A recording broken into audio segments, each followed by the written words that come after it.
Also, I did a special thing for October.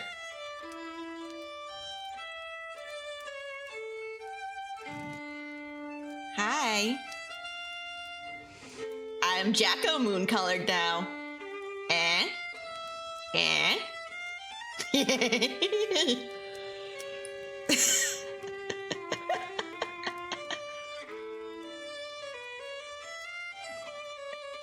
Put yourself back in that gaming corner and we can go to the game.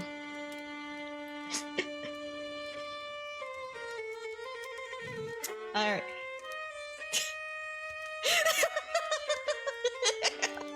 I didn't dodge them intentionally, Dana.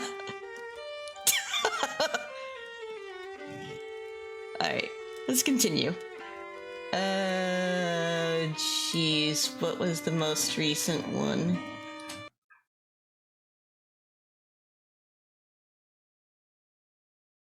Oh, come on, really?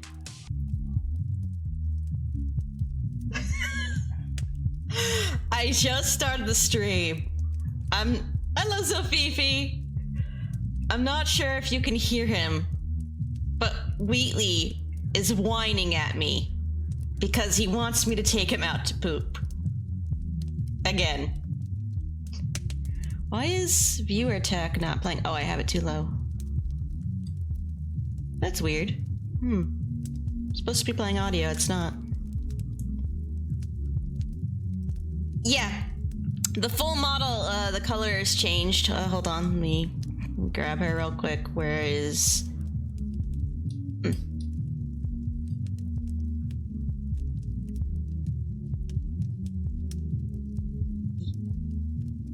It was kind of easy. I just had to, like, open up the texture file and, recolor it. I have it saved as a completely different model, so that way I could still have the original. And then I also have this one. Anyway, Wheatley wants to go poop, so I'm going to go take him out real quick and just leave you to the funky jams in the meantime. Oh yeah, they do. Hold on. Nope, wrong thing. I forgot which button was the one for the there it is. Yeah. Oh, I actually might leave them black. It actually looks really cool with the yellow. I'll leave them black for the rest of the stream, but yeah. Doggo wants to poop, so I'll be right back. Enjoy the music in the meantime. The muffled music.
am back. And I do not know why Stream Attack is not working. At least not the volume. Let me see.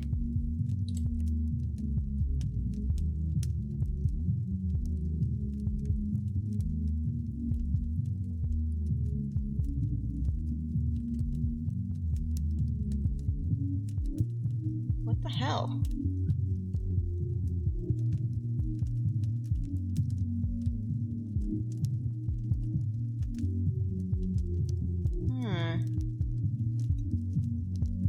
That is very weird.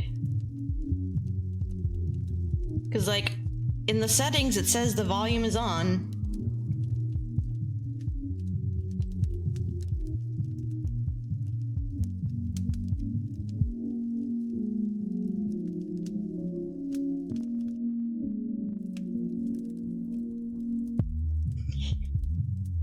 Yeah, dog has pooped, we can return to therapy. But no, I'm upset because the sound's not working for Viewer Attack. Yeah, maybe.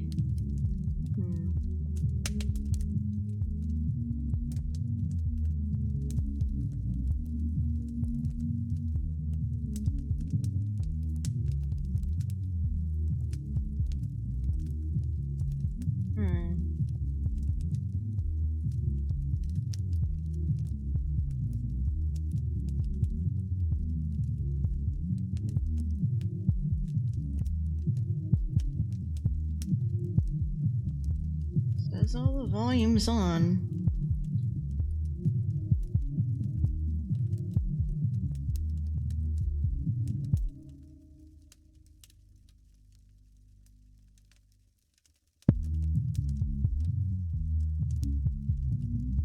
Why it's not playing a sound? It's so stupid.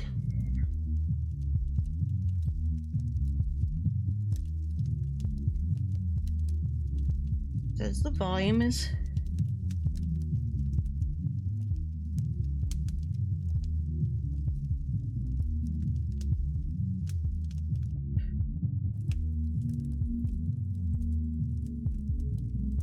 off. Okay, somehow that got switched. Let me try it now.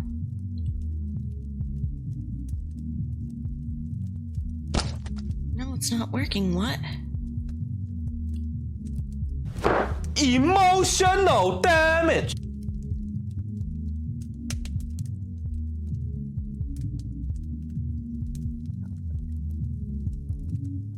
Oh, you heard that?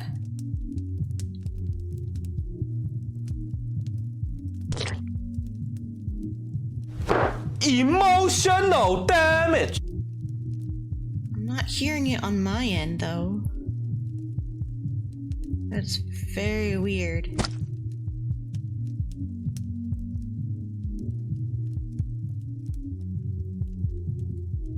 I'm confused.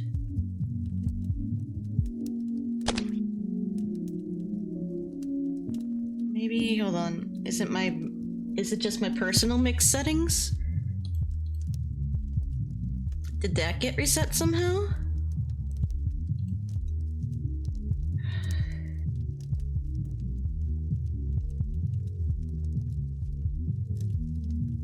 Volume mixer.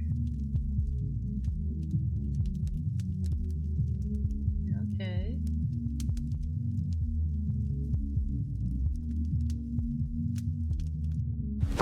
Emotional damage. Hold on.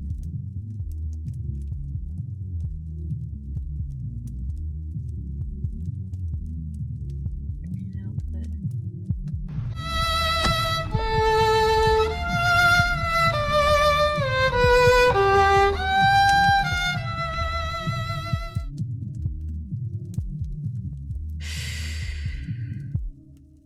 Device.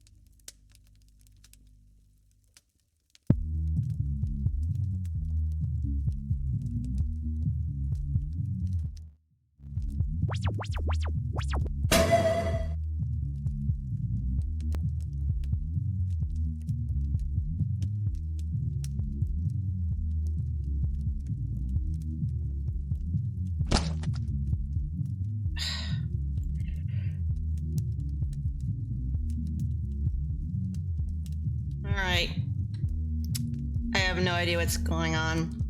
So I'll just have to live with not being able to hear it. Yeah, so long as you guys can hear it, it's fine. Bit upsetting though, if I'm honest. Let's just get back to therapy. Oh, hey, Andy. Oh yeah, he's not up that bad right now. What is wrong, my friend? You don't seem your chipper American self. Oh yeah, the thing with the copyright that Dana mentioned while I was gone. When I uploaded the VODs to YouTube, I kept getting copyrighted issues for some of the songs, and it would mute sections because I couldn't monetize it. But apparently, according to the developers, they actually commented on my post on Tumblr. They're supposed to you're supposed to be able to monetize the songs, and if you make a Let's Play video, it's weird. So they're contacting the copyright holders of the songs to make it allowed. And of course, Fifi is trying to catch Sam in a Pokeball. Anyway, this game. What is wrong, my friend? You don't seem sure American self. I guess I ain't too happy to be seeing tonight's client. I'm still feeling the tongue lash. Oh yeah, because he's seeing the grandma. It's the grandma's appointment. Ah, yes, the Senora d'Este. She certainly has a way with words. It ain't that. It's just this Sansa kid. Like she thinks I can be a certain way just because she tells me to. That's just her mom. That's just her inner mom, like, coming out like, I tell you how to do this thing. So you do it how I tell you. Aha. At least that makes her chord distortion clear, doesn't it? You know what it is, of course. Hers is control fallacy. That lady's got control fallacies out the wazoo, and they've given her centuries of stress. I do not know this term, wazoo, but you are correct. The woman who chooses immortality so that she can ensure her family makes the correct decisions probably has some control issues. So she decided to become a vampire so she could watch over her descendants and make sure that they're not fucking up. Oh my god. Just like imagine, like, this is, she's just basically like the great grandma at like a family reunion. She's just constantly lecturing you. It's worse than the grandma from Encanto before she changed at the end. And taking out her stress on me. Do not take her criticisms too much to heart, my friend. You are simply a convenient target, an element within her control. Oh wait, hold on. What's the volume? Oh, everything's still maxed. That still don't make it much fun. I will not deny that Senora d'Este is a confrontational client, but take her presence as a gift, however you can. A woman so powerful in her time has much to teach us. You have all the tools you need at your disposal to help her. Consider your approach.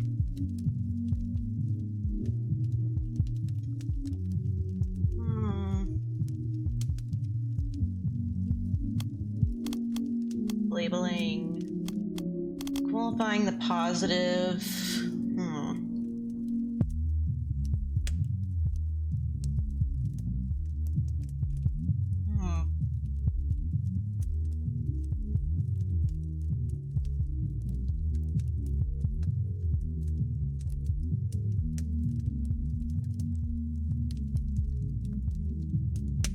What do y'all think the last one should be? I think she did like a lot of black and white thinking. Or do you think she'll do some personalization? Because she does like...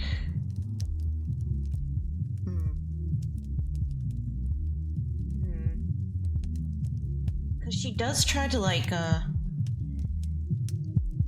connect things that she did in like... What would help her most?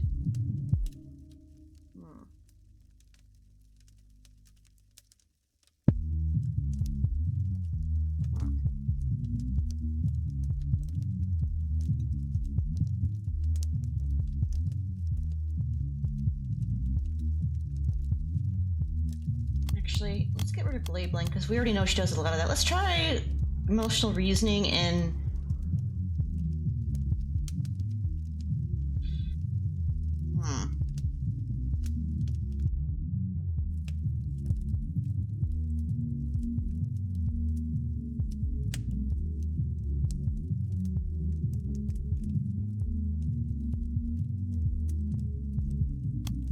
Personalization or Nosferatu thinking.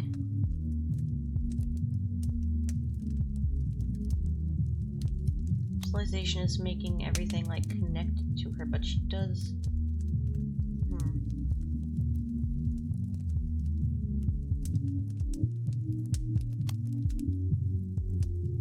I can't go to the save menu right now.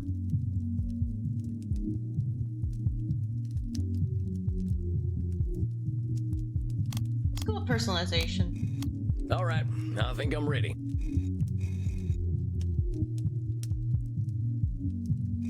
Alright, let's go. I will leave you to meditate then.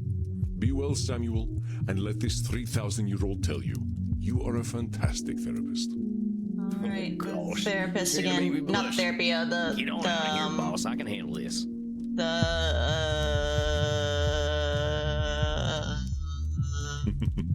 I know you can.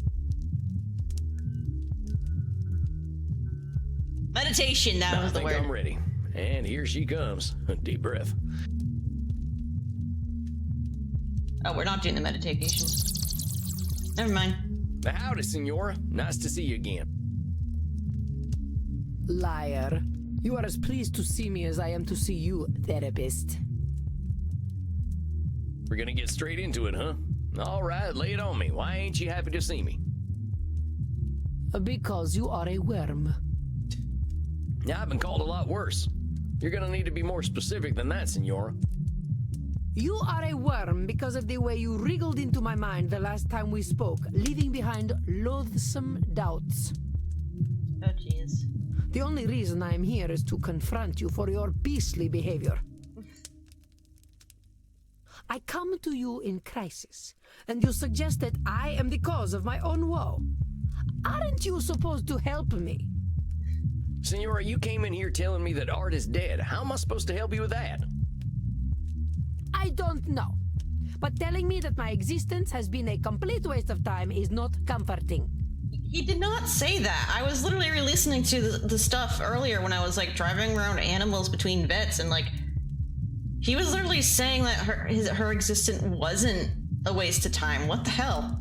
I definitely don't remember saying that, Senora. Yeah, see? What I said is that you ain't gonna change the world for anyone, but that doesn't mean your work wasn't worth anything. That's what I call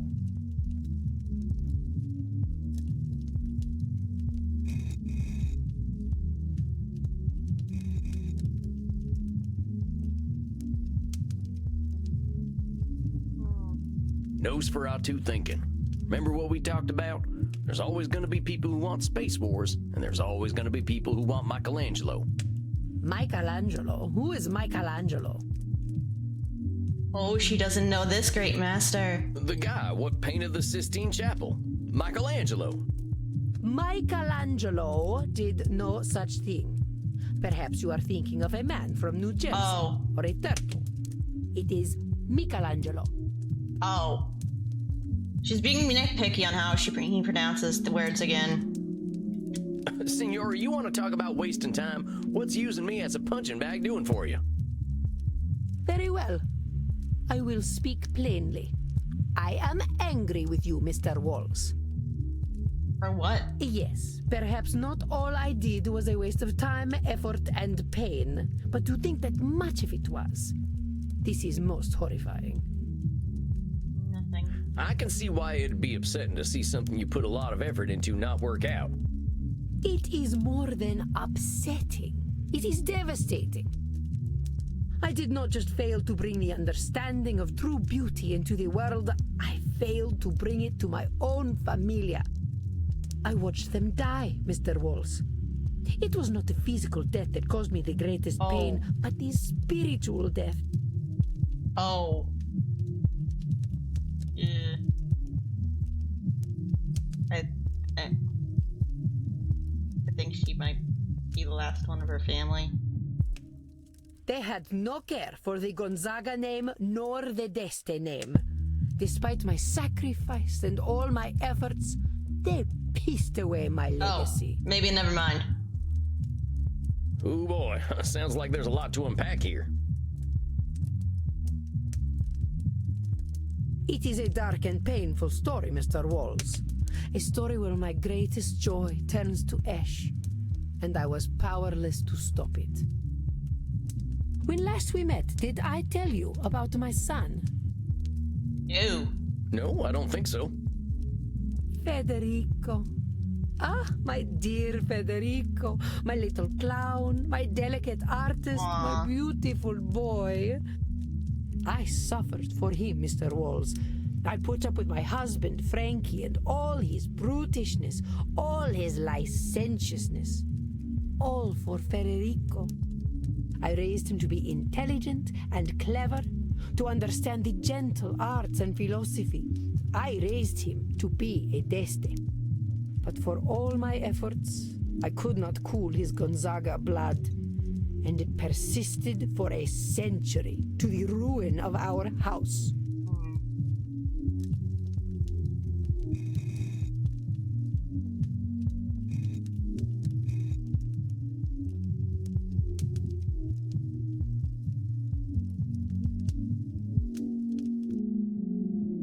See, this could be either control fallacy or personalization because it's a bit of both. I'm gonna go with standard control I fallacy. hate to There break we it go. to you, senor, but every kid's got two parents, whether they know them or not. And kids have got minds of their own. I refuse to believe that we are trapped by our blood. What was my destiny as a girl? Men of my time said it was to be servile and docile, a political pawn. What saved me from that fate? Knowledge, study, an appreciation of art, music, history, and literature. In the same way, I should have been able to save my son. I still have no idea if he's actually dead or if she's just like pretending he's dead because he disappointed her or something. I have no idea which it is. But my failure did not end with my darling Federico. I was only 153 when the once great Gonzaga house surrendered all its honor to the hated Spanish. Oh. She's talking about the Spanish Inquisition. Oh. I stood by, useless as a statue, as the Gonzaga name burned in the war of the Mantuan Well, we missed a succession. lot with Dr. Drain as well as Mr. Lord Ludrius. Whatever it was. I stood by useless statue.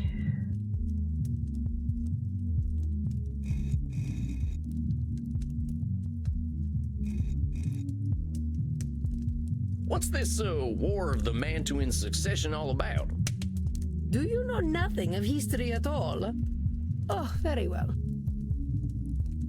It all began because my fool of a great-great-grandson, Vincenzo II, did not listen to me. Instead of dutifully procreating with his wife, he decided to impregnate mistresses. Hey. Yeah, so I called it on the super controlling great-great-great-grandma. When he ate himself into the grave, the line of succession was broken, and the French and Spanish swarmed upon my home like cockroaches. So because he didn't have a kid with the wife, like a legitimate child, she considers their bloodline dead. Okay.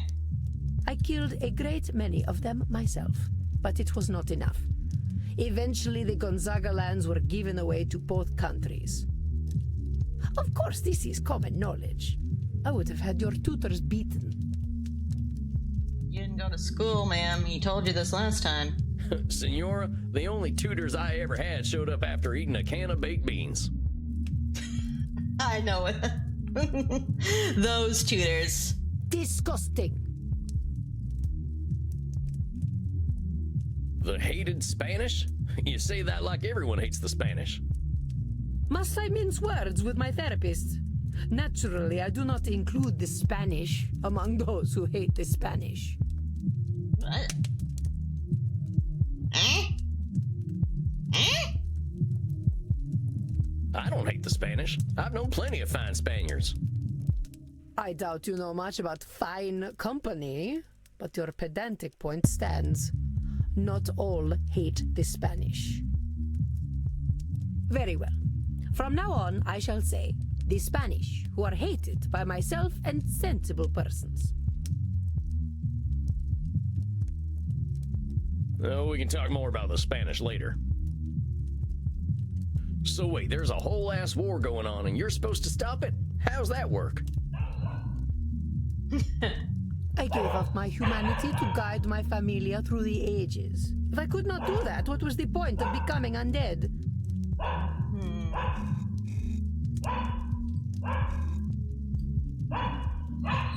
And Wheatley is boofing at something outside.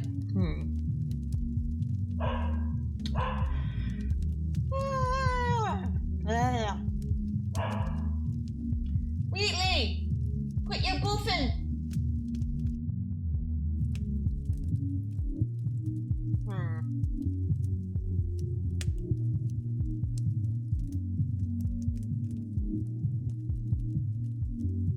I think she's disqualifying the positives. Control fallacy. Oh no, she said something before, but we didn't have any of these the ones that applied to it.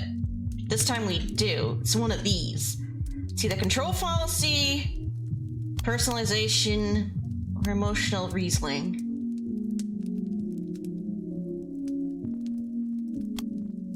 No. The Senora has put a lot of pressure on herself and dire consequences.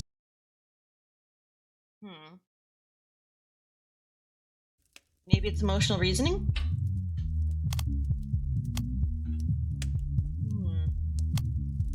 The No. Senora has put a lot of pressure on herself and dire consequences for failure. Would you not say, Sammy? Ah, no, I deleted it!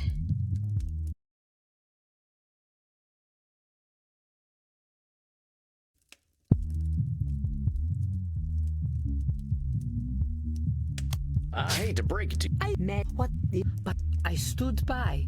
What's Do you? It all when I kill... Of course. Disgusting. the hate? My... I don't... I... Very... Oh, we can talk more about this. So wait, there's a whole... I gave up my humanity to guide my familia through the ages. If I could not do that, what was the point of becoming undead? Senor, Yeah, it's being just a another control vampire file, gives us honestly. a lot of powers, but it doesn't give us the power to control a single human being, let alone a whole dynasty of them. When the heck have we ever listened to our betters? I ain't no historian, but I know enough to know people are liable to making the same mistakes over and over again. Humans have got that whole pesky free will thing that makes them do dumb things. Perhaps you are correct. Stupidity is inevitable. I understand what you are trying to do, Mr. Walls. And what is that? What am I trying to do, Senora? You are trying to tell me that I've been living a lie for more than 400 years. It's not what he's telling you. I ain't doing anything like that, Senora. Do not fret, peasant. We are in agreement. I have been living a lie. We all have. As I told you last time, I know my own foolishness. But time has not made my mortal concerns fade. In my mind, I know that virtue, love, chastity, wisdom, honor, these kinds of words were created by men to make us supplicant. But, fool that I am, I still love the idea of virtue. I have loved it ever since I was a child. I used to love all the tales of Roman mythology. I saw myself in all the goddesses. I saw my strength and chastity in Diana. This In is a nice Minerva, face. my wisdom. In Venus, I saw my timeless beauty and romantic nature. Romantic nature.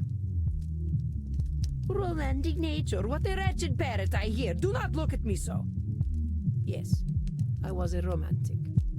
Until reality came crashing down upon me. Look at this painting I had commissioned. What am I looking at? I don't know much about art. The figures standing upon the arch are Venus and Mars. Mars is portrayed by my idiot husband, Frankie. Beside him, I stand as Venus. No, we missed like about 5 with him. Oh, I'm not sure where I'm supposed to be looking. You may appreciate my beauty, peasant, but do This not is supposed to let be your eyes her. linger upon my once supple body over long. This is art, not pornography. But look closer and you will see that even this art is a lie. This is the dream of a foolish girl. To be enjoined in pure romantic love with a handsome warrior. I believed so hard, Mr. Walls, that I thought I could make it true. But this handsome man is not Frankie. This is Frankie. He is not Mars, but Vulcan. The dude with the tiny dick. Well, he's got some abs. I'll give him that. Yes, I did not shy from truth. But see how love's aim goes amiss and strikes his gangrenous penis rather than his heart. See the grapes behind him, for the drunkard is never far from his true love. See how he flails helplessly, as if begging a true warrior to put a sword in She his just wants to dunk on her husband, on her former husband, I guess, because he's probably dead. I'm sensing we've got some work to do around your husband. Whatever gave you that impression? Everything. The man was created solely to crush my view of the world and my place in it. Naturally, I might have some issues around him. First of all, it's like, Whatever yes! problems your husband had, they were problems he had before he even heard of you. Anyone he could have married would have had the exact same problems with him. Ain't nothing to do with you. Yes, you are indeed correct. One cannot blame a boar for being a boar, even if you dress him up as a man. It would have been better for all if he had married a sow. At least everyone's expectations will be lined up, huh? Quite so, Mr. Walls. I now believe that Frankie was the truest man I ever met. That is what broke my heart. I maintained the illusion that he was my Mars because that is what I needed. I was not ready to face the truth. Oh, but I knew. Even as a 15-year-old girl, I knew. But I could not accept that I was married to the legendary penetrator of Mantua. Wait, I thought you got married at 16. Is it any wonder that I prefer the lie of Virtu? Is it any wonder that I still prefer to believe it? The problem is men. You are all weak animals who would give up your dignity for an evening in the company of Lucrezia Borgia. Yeah, this is an overgeneralization. Hold your horses there, Senora. I don't even know Horse. who the heck Lucretia Borgia is. Anytime you mention horses, the horse sound happens because he's using his She is the inventor of horsepower. Twerking. All men flock to her, as I'm sure you would. They say she was blonde, but she looked like a redhead to me. You know what they say about redheads. Kissed by Lucifer. That's the first I've heard of it. Dang, Senora. Your overgeneralizations are building up and making you see whole groups of folks as awful. Now, I know you got your reasons for feeling the way that you do, real personal ones, but recognize where your experience is making you narrow your thinking. I mean, Senora, I'll be straight with you, as you're a tough lady. Here's where I think it's coming from.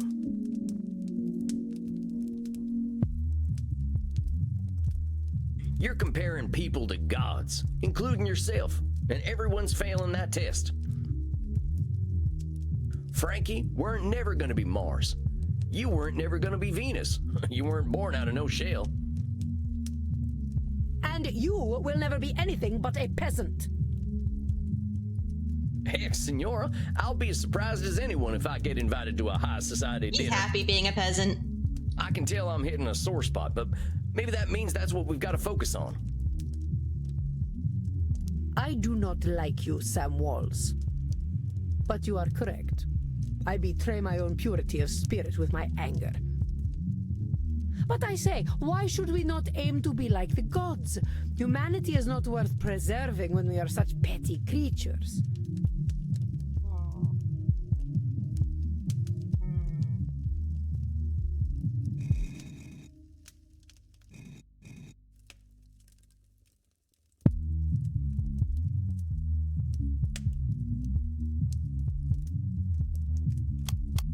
Wait just a minute there, Senora. Humanity ain't worth preserving? I say you're wrong. Damn wrong. Look at yourself. Look at what you've created. Ain't no goddess has ever done what you've done. You brought some of the finest art ever produced into existence. Yeah, tell her, Sam. You ran your own city, which is something I'm pretty sure Venus never did. I suppose that is true. Our mortal concerns seem so pedestrian, though. Senora, humanity is all we got. Even if we're immortal, every word we're speaking is a result of our humanity. Yeah, we make a lot of mistakes, and some of us sound like peasants, but all that messiness is worth something. It makes us who we are. Senora, I don't think you're a goddess. I think you're way more interesting and impressive, because you're real. Yeah, tell her, Sam. Well, you have great wisdom for a peasant. She likes that. And your kerchief is a fetching shade of red that matches your eyes. We got a compliment from her. We got a compliment from the abuela. Well, thanks, Senora. Let's focus on you, though. What happens if you're not that perfect goddess? I suppose I have always felt that if I could not live to my ideals, I would be left with nothing. I would be discarded like Frankie's mistresses and die of some sex disease. Oh, Mr. Walls, I know you speak the truth. I wielded great strength in an age where women were not respected. But I alone feel the weight of my family's collapse, so I feel responsible for it. I think that's emotional reasoning. I know it's a lot to bear, Senora, but that weight you're carrying doesn't mean you're the one destined to carry the weight. You get what I'm saying? This sounds like some of that excellent peasant wisdom of yours. Please explain. What I'm saying is that feeling you've got doesn't create truth. You feel that you have ultimate responsibility for your family, but that feeling doesn't make it so. Yes, I see. No one gave me this responsibility other than myself. That's exactly it, Senora. But I was the only person capable of preserving my family, Sam. That is what makes my failure so poignant. Personalization, I believe. No! All God power damn it. over a situation rarely resides.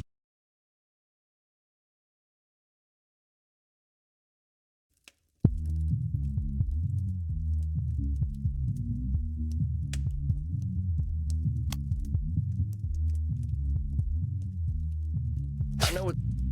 Yes. That's it. But I was the only person capable of preserving my family, Sam. That is what makes my failure so poignant.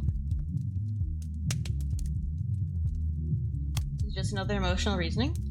No. All power over a situation rarely resides with. Am I me control fallacy? Senora, what if you weren't the only person capable of preserving your family? What if no one person was? I don't know. I never considered such a thing. Well, try to consider it now. What if you accepted that whatever was going to happen to your family was going to happen? You sound like a Calvinist. Never mind with the labeling for now. How would you feel if you knew nobody can control what happened to the Gonzaga house? I think I would feel relieved. We're helping her. Senora, whatever happened to your family, fault never belonged to you. You were the one who named yourself responsible. No one else did. Look at who you are. And I think you can be damned impressed at who that lady is. We're making her cry from happiness. Too late, Senora. Look, let's wrap up tonight, huh? I think you did great. You probably got some stuff to think about. Yes. Thank you, Sam. I will see you in a We're getting month. through to her. She's becoming softer with us. Of course, Senora. I'm looking forward to it. Goodbye, Sam. She likes us now. Samuel, it appears you have an admirer. Oh, shucks. I think Isabella d'Este has liked fewer than 5 people in her hundreds of years of existence, and you are one of them. Remember, though, that romantic entanglements between a therapist and client are absolutely forbidden, in case you are tempted. Come on now, Andy. I ain't gonna do anything like that. Of course, should the mind wander into fantasy, that is entirely acceptable. Oh, you're just messing with me now. I could not help it. It's rather cute. The first lady of the Renaissance and humble cowboy Ships Samuel it. Walls. He ships Quite a it. picture, isn't it? Okay, that's it. I'm getting a drink. I'm sorry, Samuel. Please, drink. Ask Crimson for the Royal Virgin. It's my very best. I think you deserve it. Yeah. Hold on. Put my water bottle cap back on. Yeah, whatever. You have a good night, Andy. Rest in peace, Samuel.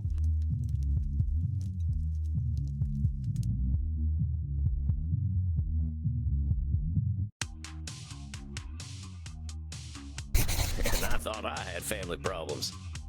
Plus, like, he complimented her so much this session. Like, he was like, you're better than any goddess. You've done so much more. You're like one impressive lady because you're real. Like, he was saying like all the right things to make her happy. All right. You really got into the Signora's family issues today, and there's a lot of them. She's hopping mad that they didn't meet her standards. Isabella died so she could control her family. It didn't work. Her husband and son were both major disappointments to her, especially her son. She really hates the Spanish. Might be a little obsessed with her late husband's feelings as a man. Senora still the Senora is still holding a lot of anger. I think this is just the tip of the iceberg, though. Next time I'll see if I can't push it a little bit more. Yeah. She was undervalued in her time. She even said it as much because, like, back then, women, like, weren't really, like, valued much. And even if she did have a lot of power in that time, she's now living in a time where, well, women still, like, obviously don't have all the power or as much power as men, but they do have a lot more. And she's seeing that, and she's comparing that to what she had then. She's like, huh, I actually did have it pretty good then. And she's realizing she could probably still have that now if she, like, put some effort into it. That's what I'm getting out of this anyway. I need me a Crimson special after that one. Twitch, be nice to Howdy, Dana. Crimson. Think you could fashion me up one of them blood cocktails? Hi, wife. I reckon so. Got a lot on your mind tonight, cowboy. Yeah, just thinking about family stuff. I got this client who's got some real tough family issues to go through, and it got me thinking about my own. Or my lack of family, at least. Oh yeah, his wife and daughter left him and his brother died. Because of him. You got any family left? I've got a great granddaughter kicking around apparently, but she's got no connection to this old cowpoke. Yay! Well, at least we know that, he did get a great, all this great, but sucks that he doesn't, like, connect with her. I hope that they do by the end of it. It would be, like, really sweet for him to reconnect with one of his family members. Like a descendant of his wife and child. Not sure what she'd say if a man dressed like a cowboy introduced himself as her vampire relative from the 1800s. I see your point. Sounds like you don't have many family problems then. I reckon so. Family means a lot to my client, though. I hope my perspective's still useful. How do you think she's handling her therapy so far? Handling it pretty well. I think she's doing pretty well, honestly. She spent a long time judging herself by her family's achievements, but I think she's starting to recognize the fruitlessness in that. Seems like you don't need her family to be able to give her some hope. I suppose not. Rich family problems were never going to be my specialty anyway. You got family back home, Crimson? Yeah, I've got some family. We don't talk too much. I went a little wild after I got my diagnosis. So it is as I predicted. Like, she started all the rock climbing and stuff, and like living on the edge when she got the diagnosis, and then thought she was gonna die, and then she met Andy. They're not too fond of my lifestyle choices, but hey, at least I'm alive. And I get to hear them gossiping about how I don't age. What's your secret? Well, Vampire it's a blood. good age to stop getting older. I often wish I weren't such a dusty old corpse, but death comes when it comes. Sam, you were handsome. Where are Reinhardt and Maxie? They will literally come in here and tell you how hot and sexy you are.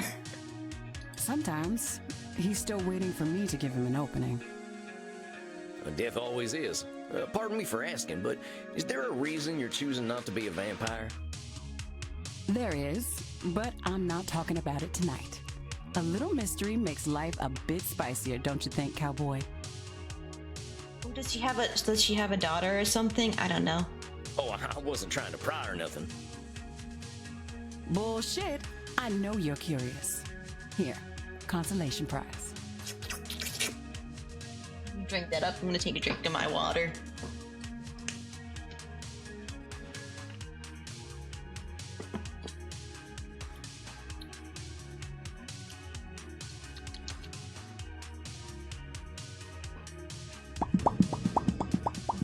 But what is it? Black Widow. Black stuff's just food coloring. Figured you were in the mood for a scary lady tonight. Thank you kindly, ma'am. Think I'll take this to my coffin for a quiet night. You do that, honey. And don't spill in Andy's coffin. He'll act like he's not mad, but you know he's mad. Why should I be upset? What has happened has happened. Not bad, cowboy. Get the hell out of here. Okay, I'm going. See you later, Crimson. I love you. There we are. Gotta get me one of these fancy coffins for back home. Now, let's see. What am I in the mood for? I think I'm either gonna find a passage from Little Women that suits me, or I'm gonna watch Shemp get smacked in the head with a hot iron. Or I'm going to bed.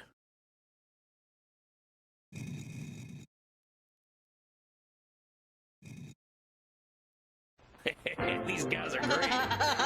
More Stooges!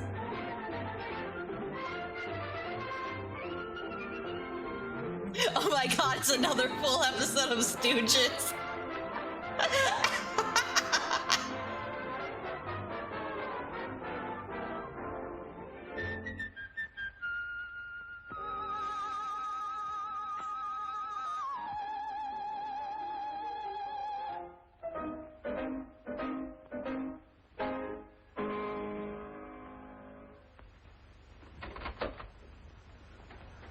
I see, Miss Tinklemeyer.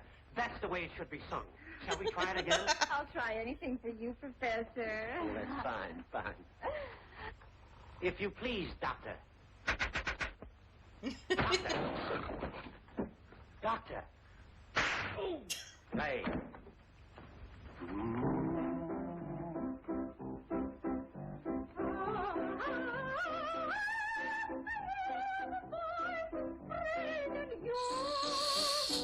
My ears! Ugh. It hurts! Ugh.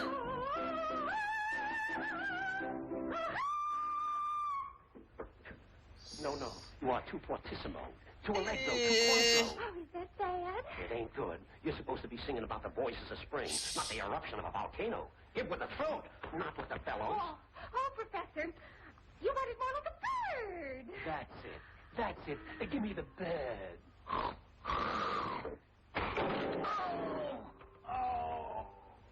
This one's hurting my ears so much. Emotional damage!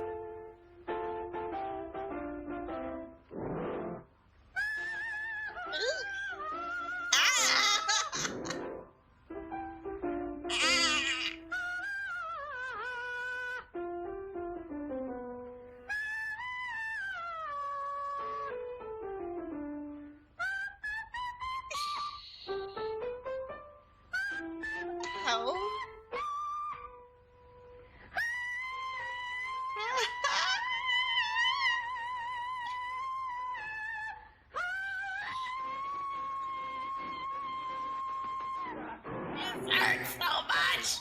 We've done enough for today. You might hurt your voice, you know, bend it, crack it, or break it or something. Oh, Professor, you're so considerate. I'm just crazy about you. Don't forget, we've got another Is she done? goggle with old razor blades. All right, Professor. I know you wouldn't want anything to happen to my throat. Except to have somebody cut it. How would you like to be married to a dame like that? Don't even say that. I oughta. You ought to what? I ought to be a little more careful. Well, shut up and listen. Do you remember your Uncle Caleb? Do I? Why, that old tightwad he'd steal flies from a flying spider. But, Champ, he's... He's a louse and a weasel. Yeah, well, he just died and left you $500,000. Just like that old skinflint. $500,000. Poor old Uncle Caleb. Like I was saying, he was a swell guy. Give me the shirt off his back and throw in the buttons, too. But there's one little catch. You get the dough provided you're married. So, married? No. No, fellas. I'm gonna faint. Oh. Or what?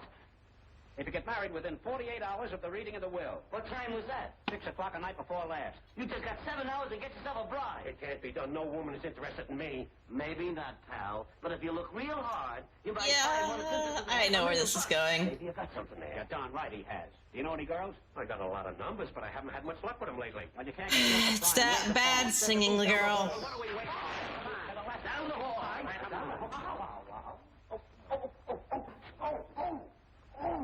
Here's 6 nickels. That makes 17. You ought to hit the jackpot with one of them. Go ahead.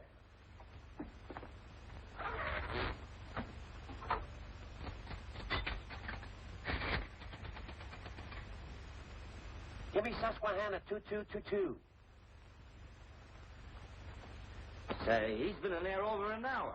What are you getting nervous about? When Shem pours on the charm, no dame can resist him. I hope you're right. Hello? Is this Ginger Gray? It is? Well, this is your little Snookums. I'm about to do you a big favor. Will you marry me? Oh. Hey, any luck? I've got one phone number and 1 nickel left. Well, start using it. Oh, you clumsy ox, you. Where'd that go? It went down here someplace. Let's find it. I think it went over that side. Oh, no. Here, take this receiver. I got it. All right, just take it. Wait a minute. All right. Here, now wait. Get this out of my hair here. All right. Easy. Get off your foot. Look at what I got here. What is that? One of those. Yeah, and wait a minute. It leads around under my arm, then up here around the neck. That's your... Get your hand off here. Oh, all right. Easy. All right, wait a minute. Come on. All right. Now, wait a minute. Stretch. Can you dial from there? No, can you? Yeah. Oh.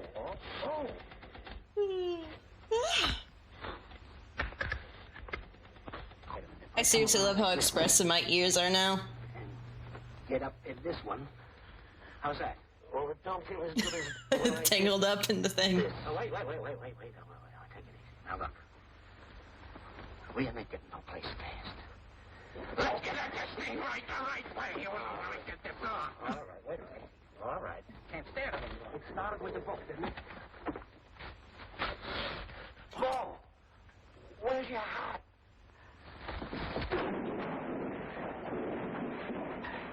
How you doing?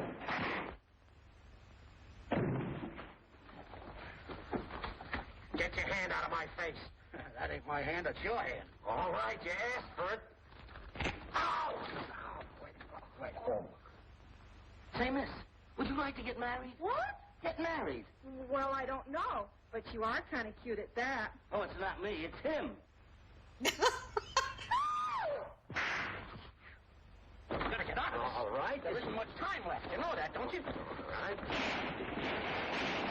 What happened? That's Drift what I to the wanna phone know. booth. Wait a minute.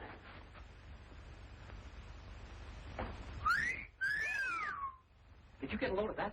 What dish? I wonder who she is. We'll soon find out. Oh, boy. Yes. Who's the new dame? A Miss Hopkins.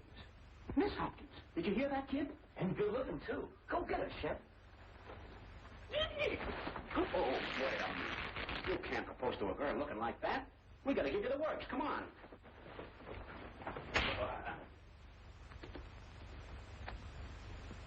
stand still, will you? We gotta get going. It's 3 o'clock now. Yeah? And if you don't marry a girl by 6 o'clock, we're out of the money. I said stand still. Ooh, right in the eye. You put my eye out. Get a towel, Mo. Get a towel. Hey, where are the towels? In the bottom drawer. I got it. You sure look funny with a Buster Brown collar. Hold that. Oh. Why are you throwing tomatoes at the Stooges? Where are you? Here. Say, I forgot to tell you, when the afternoon papers come out, you're going to be famous. How come? I gave the story to the reporters. Yes, sir. Shemp Howard to inherit $500,000. Let's get going, kid.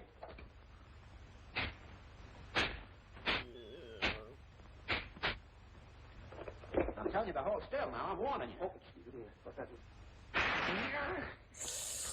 Hold still.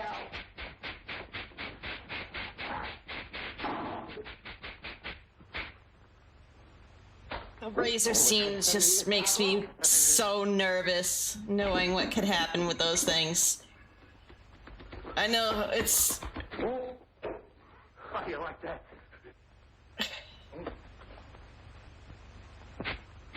I said stand still.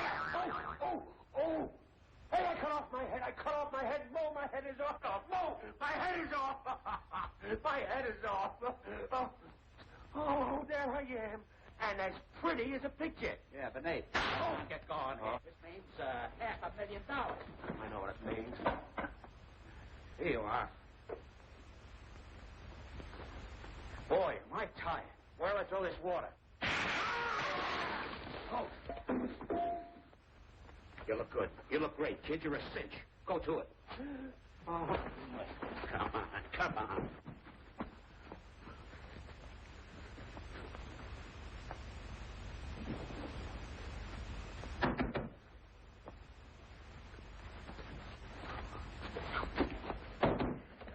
Imagine just moving in somewhere and immediately you just get asked to by a stranger if you want to get married.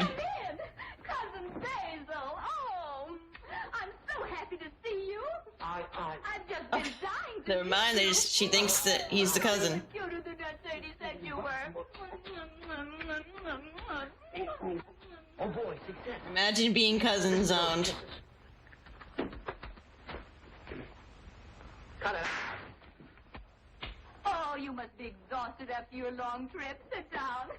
Let me look at you, Cousin Basil. Oh. Now, don't you go away.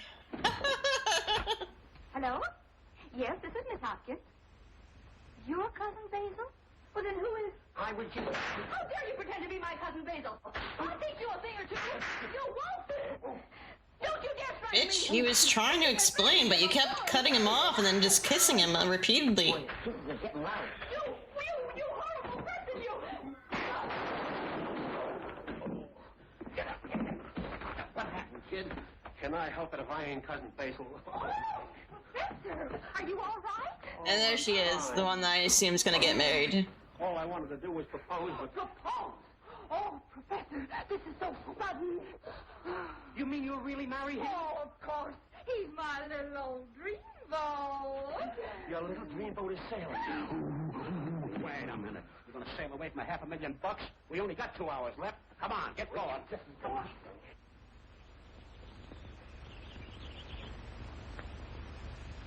Come right in, folks.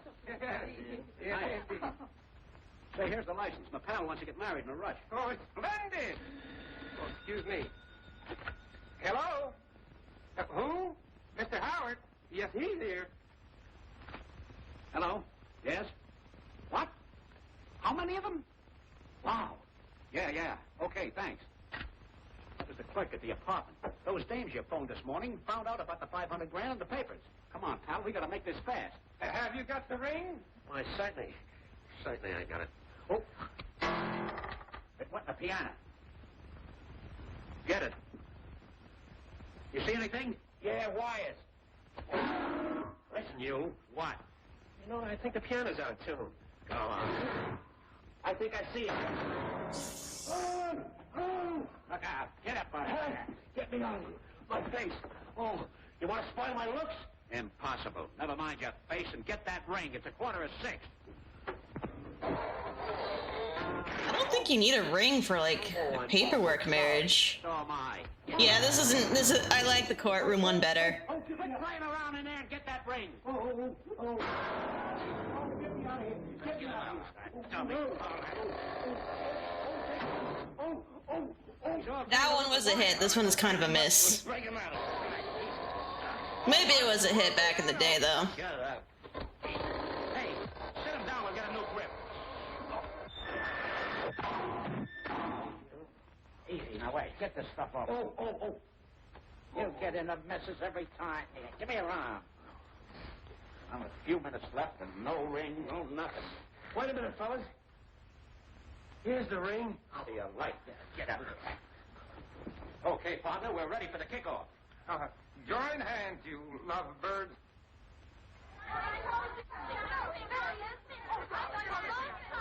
Oh, God. Now they all want to marry him. Who is this character? Thank you, Vivi. Good night. He's the bride. Oh, yeah? Not while I got my strength. Tell me, Poodle, didn't you propose to me? Yes, but I'm with... Didn't you? Yes, but you tied me down. That was before I read the papers. Now I accept. Okay, Tuss, let her rip. Oh, no, he proposed to me, too. Well, now he's gonna miss out on the $500,000 because of all these rods. What's going on here?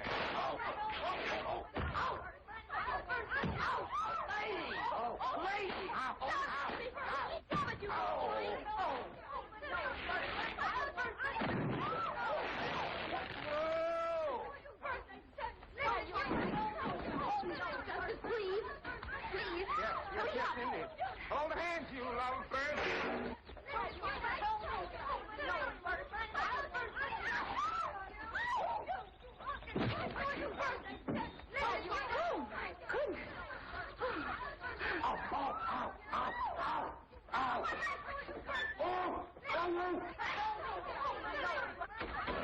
Wait a minute.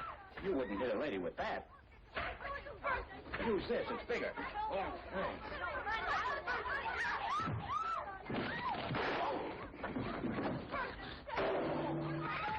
Will you marry me? Never.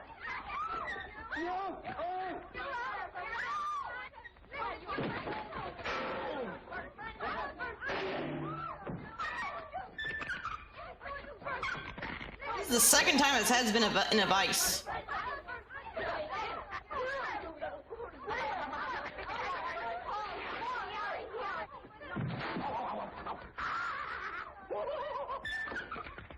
I'm getting a headache. Oh, it's your headache. Oh, Larry, an octopus has got me. Larry, whoa, still I'm getting Now what do you say? I give up on marrying. Then there's anyway. Oh,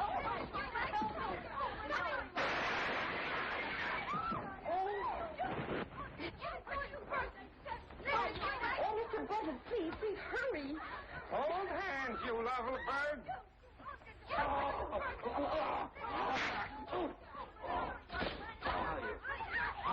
What do you mean, how am I?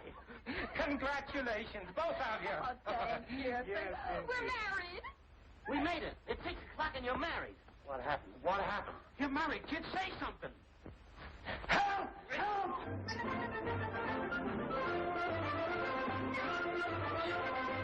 Help!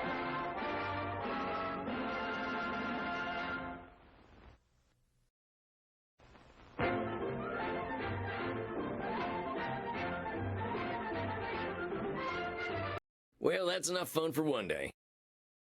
Good night, son. See you in hell. yeah.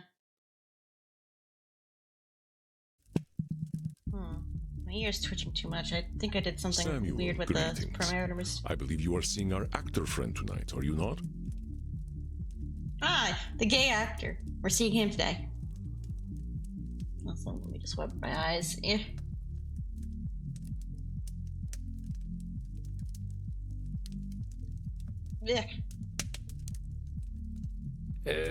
Yeah, I guess so. I still ain't sure I'm the right therapist for that fella. Yeah. The good horse boy.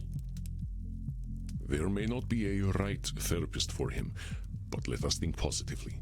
He has put himself in your care, and that is a tremendous step.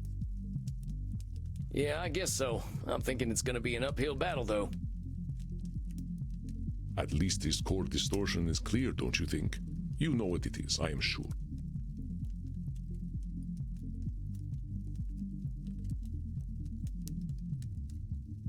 I think for him it's personalization.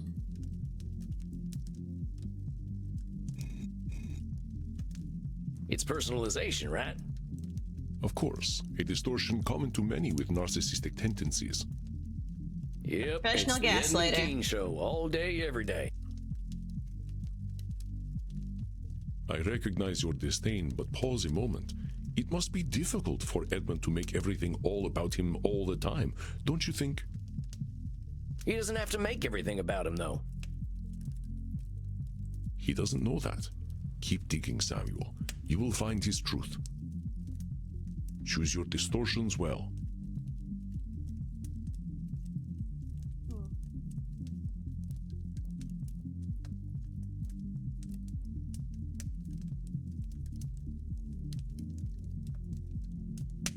What should we use for him?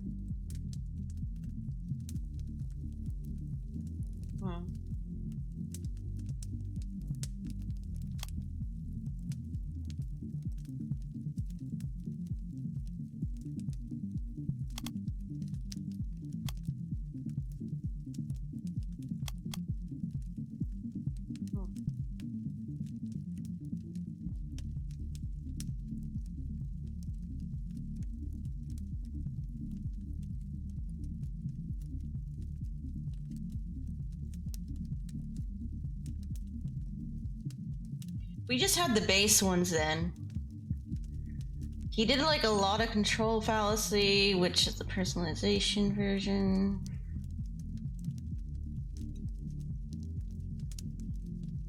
Do I need control fallacy there if he already has it? Yeah, I think he does. He does like disqualify the positives like other people.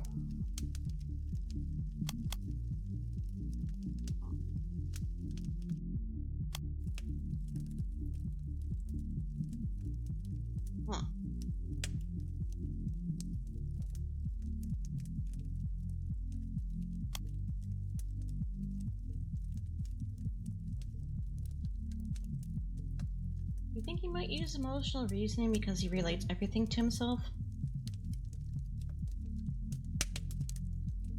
I think he might.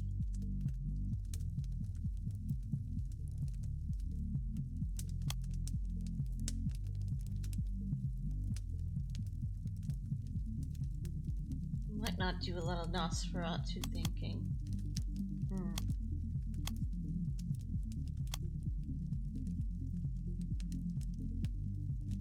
Let's go with these. I think I'm all holstered up now. Very good, Samuel. I wish you patience and compassion. Good luck. Alright. Page 3, let's give it up for page 3. See you later, Andy. Oh no, the thing is with him is he thinks everything he does is positive. He disqualifies other people's positives. All right, now what did Andy teach me? Breathe. I think I'm ready. Right on time. I think I hear him coming. Hey, Edmund, good to see you. How you been feeling these past few weeks? Empty, my dear boy. Empty. I am but a vessel made for a single purpose.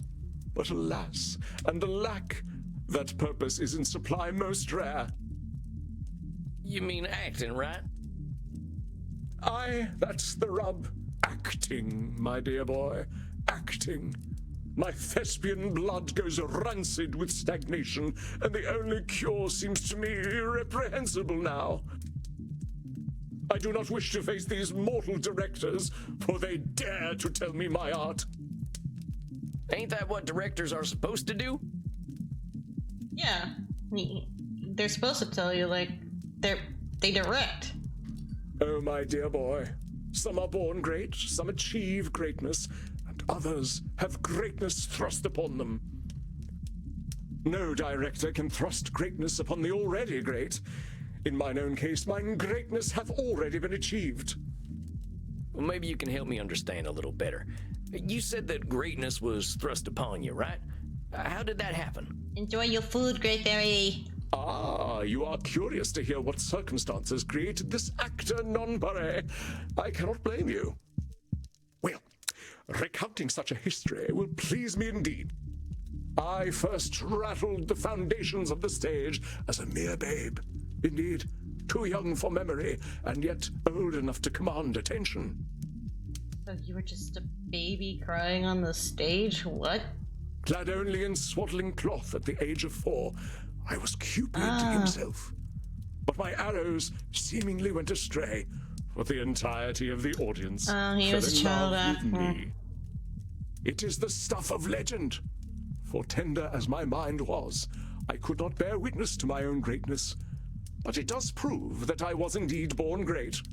But you said greatness was thrust upon you. It was a matter of necessity.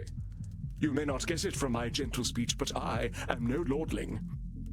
Selfishly, and surely to spite me, my father shuffled off his mortal coil when I was but a babe in arms, ere I ever graced the stage. It left my mother and myself in dire straits.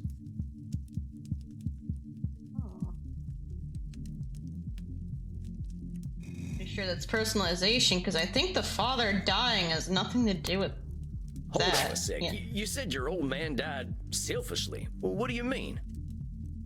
Well, what kind of a father drinks himself to death when he has a beautiful baby son at home? I at least waited until my son was older before I did the same. All too far from the tree. Eddie, come on. Listen to yourself. I'm sure you didn't die to spite your son, just as your pa didn't die to spite you. I ain't gonna deny his choices hurt you, but they weren't all about you. Forgive me then. 'Tis ever the fate of an actor to feel every emotion more keenly. The situation my mother and I were left in was most precarious. We were the lowest of the low, you see. We lived in the rookeries and begged for our bread. But he that hath wit must make content with his fortune's fit. And oh, did we beg! She was my Queen Gertrude, and I her filthy little Hamlet. Did I mention I played Hamlet at age 14? No, I hadn't heard that. Well, anyway, my mother was a competent actress, but it was my wit alone that saved us from destitution. I think that's qualifying the positive of his mother. It sounds like your mother did a lot for you. I'm sure the people loved you, but could you have done it alone? I suppose my dramaturgical purpose would have been lost without a scene partner, but it was I whom the throngs came to see. I ain't saying that ain't the case, but you might be disqualifying your mother's contribution to your greatness, right? I don't see how that is relevant, but I suppose so. Let me continue unabated, sir. Forsooth, I was so prodigious that, at the age of 7, I garnered the attention of one Reginald Flopbot of the Worthington Flopbots. What kind of name is that? Flopbot. What? 'Twas he who paid to get me off the streets and into the dormitories. He said, "Edmund, my cherub, the streets are not for you. One day you will be the greatest of actors." I think he's just he bought you from your mom. Like, he literally just paid your mom to, like, take you from her. Hey, how about that? You went and proved him right. Piffle. Master Flopbot never gave a fig about my potential. I was a prop to him, a symbol of his generosity and high breeding. No, like, he wasn't a child slave. Like, he was just, you know, like, how some kids are, like, sold to the, there was, like, some stories of, like, kids being sold to the circus or whatever. Like, he wasn't really a slave. Like, he just saw him as, like, a potential moneymaker, so he bought him off his mom to raise as his son instead. Every month he would stage an elaborate party with all the well-to-do society of London. The dandy fop would stand upon a dais and announce himself as the savior of the city's poor. Yeah, he literally he was basically pulling like, look, I adopted this poor boy who happens to be a very good actor and he's making me lots of money. That was my cue. I would be lowered down from the rooftop, wearing naught but swaddling clothes and a set of opulent wings. Jesus, you really did use you as a prop, what? The gentry's delight was my dungeon. But I would flit among them, reprising my breakout role as Cupid by shooting little arrows of love at them. At the age of 7, it was most disquieting. At 11, on the cusp of manhood, the shame was too much to bear. Yeah, I can see, yeah. Dang, Eddie, that sounds awful. That flopbot fella had no right to do that to you. No, indeed. I remember my last performance quite vividly. The titters and leering glances from the guests linger ever in the back of my mind. And fool that I was, I played my part still. I should have plunged mine arrows into that fool Flopbot's chest instead of shaming myself.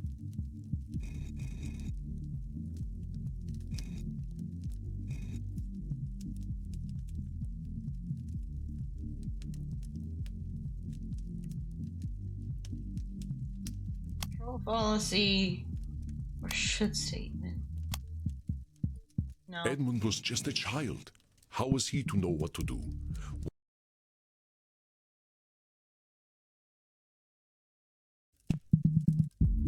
Hold on a sec there. You saying you should have stood up for yourself. Where the heck does that come from? You were 11 years old. How the heck were you supposed to know any better? I knew enough to know that being paraded around in swaddling clothes was a farce, and yet I played along. So yes, I should have done something about it. And then what would have happened? I don't know, but I would have been spared the indignity that I participated in.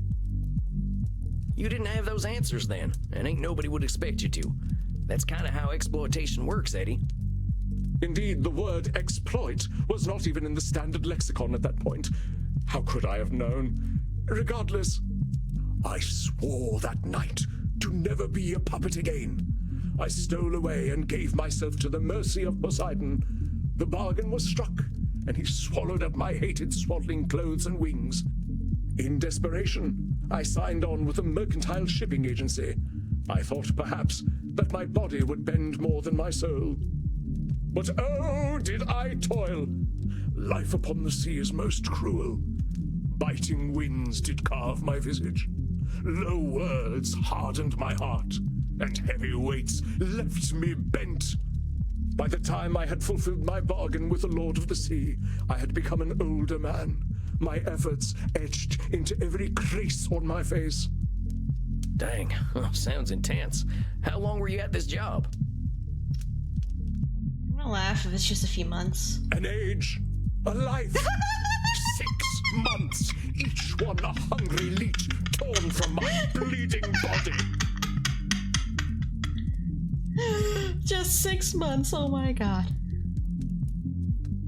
I am convinced this gauntlet was prepared for me alone, for ne'er in history has one so blessed by grace been subjected to such toil. Personalization again. Eddie, I gotta stop you there. It's gonna be a lot easier to accept your truth when you realize you ain't alone in your suffering. Hell, there ain't nothing more human than suffering, and historically, kids ain't had it so good. But none suffered as I suffered. A boy such as I was not meant for such misery. Compadre, I had my first kill and no home at 12 years old. My brother had a stutter his whole life on account of the regular beatings my stepdaddy gave him. Damn, Lord, Jesus Christ. I hate their dad. Maybe your suffering felt like the only suffering in the world, but it wasn't. And it'll hurt less when you realize you weren't alone. But keep telling me your story. I already know there ain't nobody like you in the world, so don't worry on that account. Now then, at last, we close the circle, as nature ever demands. I return to London, and into the graces of my dear Uncle Moses and his comely mistress, Charlotte. 'Twas she who filled my dramaturgical quiver with dire arrows, fletched by the bard himself. And when my deft fingers plucked the bow of humanity, at last I was free. Is this metaphorical or is he being legit? I have no idea. Huh? Yeah, same thing, Sam. Like, huh? I cannot speak more plainly. The good woman taught me the works of Shakespeare, and armed with this knowledge, I conquered the stage and saved myself from toil. Oh, well, right. And so, you see, the die was cast from the moment I was born. The stage was made for me, and it was my skill upon it that saved me from the streets, and saved me once again from a life at sea.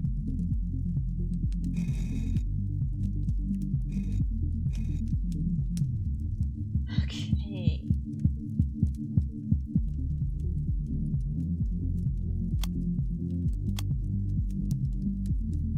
Policy or emotional reasoning. You're talking like fate itself is playing with you, Eddie. Like you were helpless to do anything but act. You're a clever fella, ain't you? Maybe acting was the trick you knew you had up your sleeve, but betting everything on the stage puts the pressure on like nothing else. I had not considered this. Perhaps 'twas not the fates. I do not give myself enough credit. 'Twas my will that brought me to greatness. The stage roused my spirit. Thus I knew. We're having a lot on him than we did everyone else.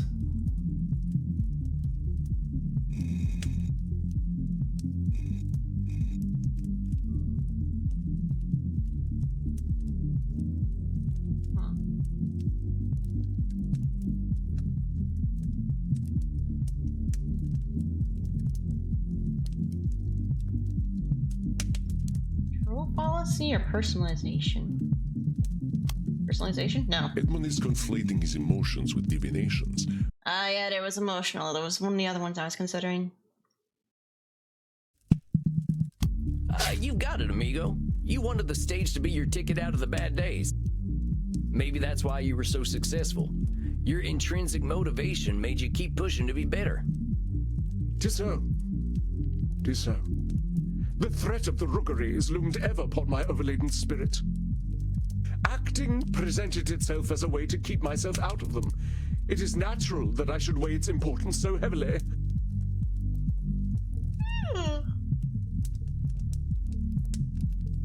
I can see why acting means so much to you, Eddie. I probably feel damn near the same about the things that got me out of my bad days. Thank you. Then you understand how my alienation from the theater does pain me so. And yet, the cure is as deadly as the illness. These damnable critics! Not a single lifetime among them, and they deign to challenge my interpretation of the written word. They simply cannot relate to my singular experience. I will bare my soul upon that stage, and they will all sneer and malign it on their internet profiles.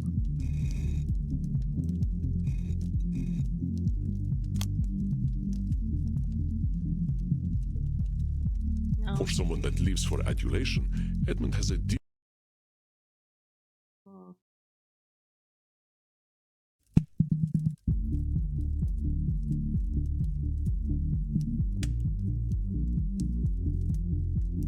Control policy or emotional reasoning?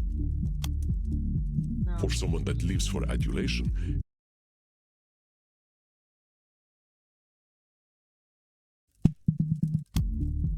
No? for someone that lives for adulation, Is it disqualifying the positive?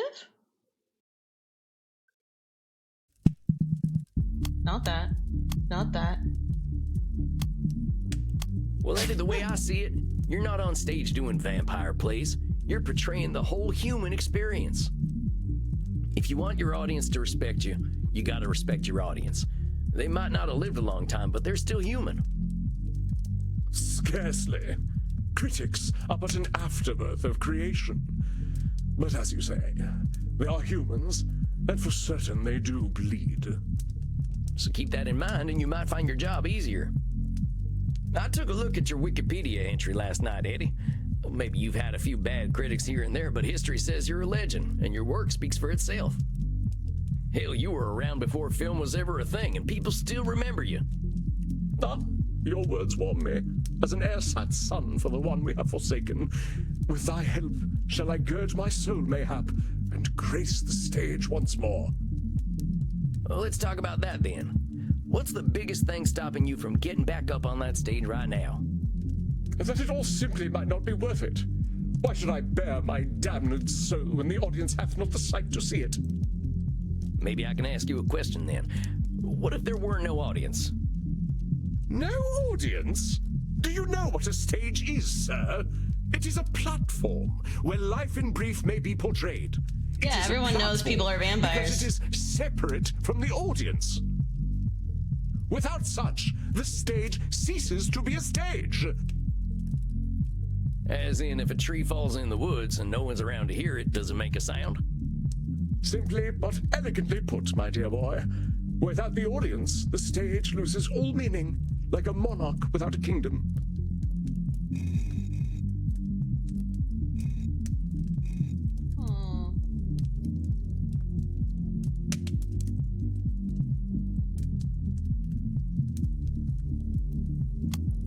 Just a minute there, partner. You're saying that the stage is nothing without the audience. But I gotta ask you, where does the acting come from? Ah, but from simple tongues, the purest of queries, narrow in breadth, but as deep as the sea. The source of acting is everything, my boy. The beating of every heart, the cry of every child, the fluttering of a butterfly's wings. The roots of acting are intertwined with those of life itself. So does acting come from the audience or from everything?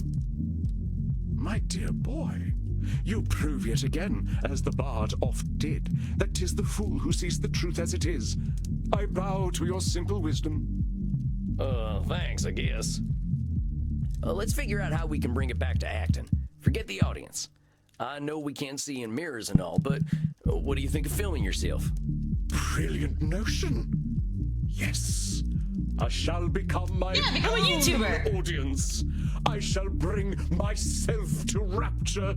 Forsooth, if I cannot pleasure myself, whom can I pleasure? We're still talking about acting, right? Oh, my dear boy, the pleasures of the flesh are secondary to one who knows character above all else. Indeed, we speak of the noble art. Well, she's up next, I believe. I shall do as you suggest.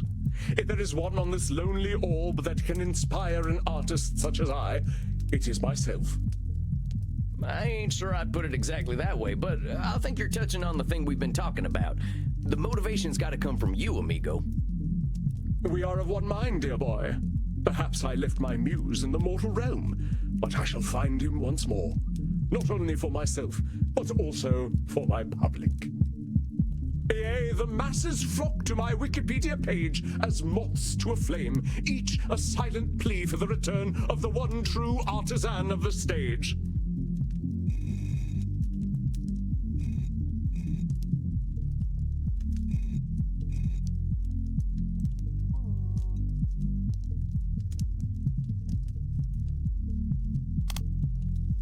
No. Edmund sees his individual qualities as I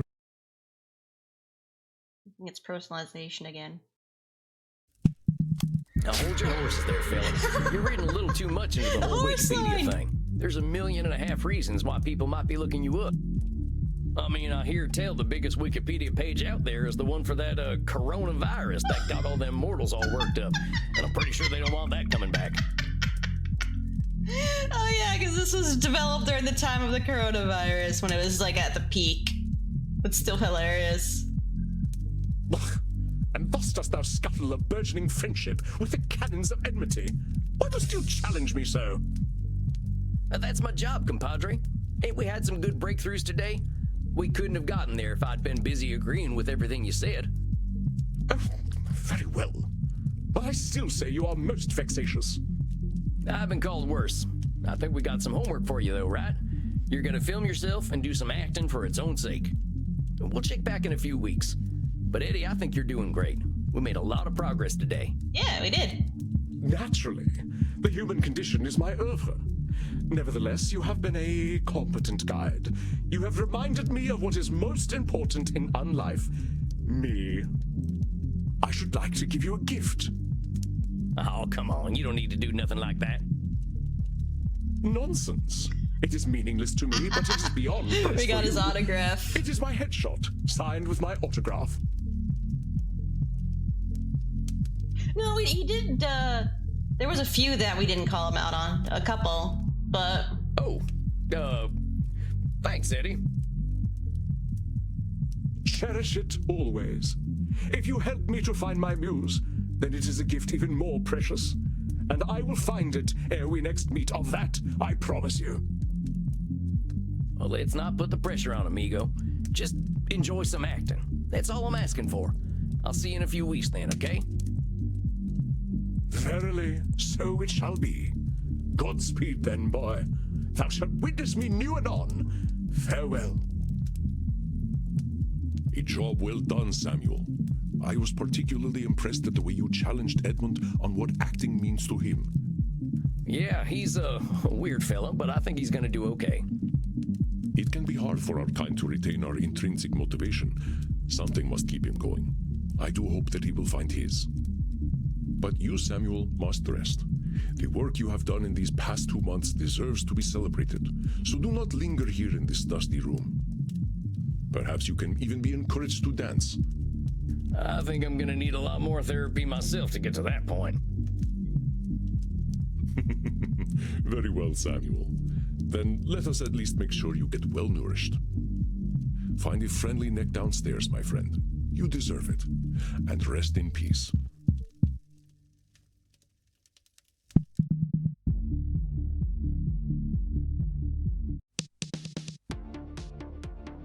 Well, they say don't let your babies grow up to be cowboys, but maybe don't let them be actors either.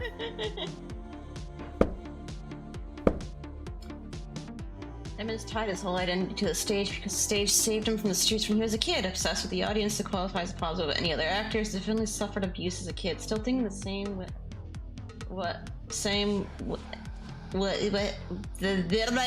as he did as a kid, that the stage is always going to offer salvation. I suggested Edmund try acting for its own sake. He forgot the fun while he was looking for safety. I hope it goes well. Well, time to dish with Crimson a little. I gotta talk to some more folks, though. Andy's mainly my teacher, so I'm starting to feel like Crimson's my only friend. Hey, only friend. Excuse me? What? Oh, yeah, Crimson. Hey, Crimson. Are you blushing, vampire? No, that ain't possible. It's all right. It's nice to hear from a vampire who's younger than Jesus. Now, let's hear how this week went before you go out there and find friend number 2. Oh, I love you, Crimson. All right, real quick. This client of mine, he had a real bad time as a kid. Well, worse than I did, it sounds like. But he found fame early, and now he's talking about fate and how he's destined for greatness again. Met plenty of destined for greatness folk in D.C. I lost patience for it. How do you think you handled him? I learned my lessons from the last session. He didn't threaten to jump off a cliff this time or anything. I gave him an assignment to film himself doing something he loves doing. He seemed excited about that. You're either brave or adorable, Sam Walls. There's nothing brave about it. As for adorable, well, some have used words to that effect before. Okay, now I know you're confident enough to get out there. Giddy up. Here we go. Right to the edge of the dance floor, but not on it. Don't want anyone getting any funny ideas. Once more alone, I see. Hello. You scared the shit out of me. But you can't shit. You're a vampire.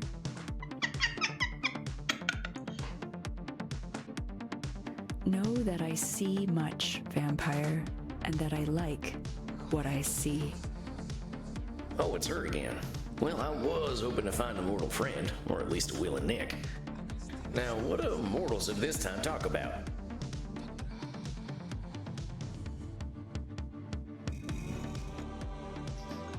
The options are just be awkward about everything.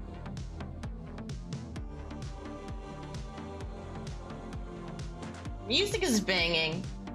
I'm not sure about the weather. So, daylight savings time, huh? Whose idea was that? Van Helsing, am I right?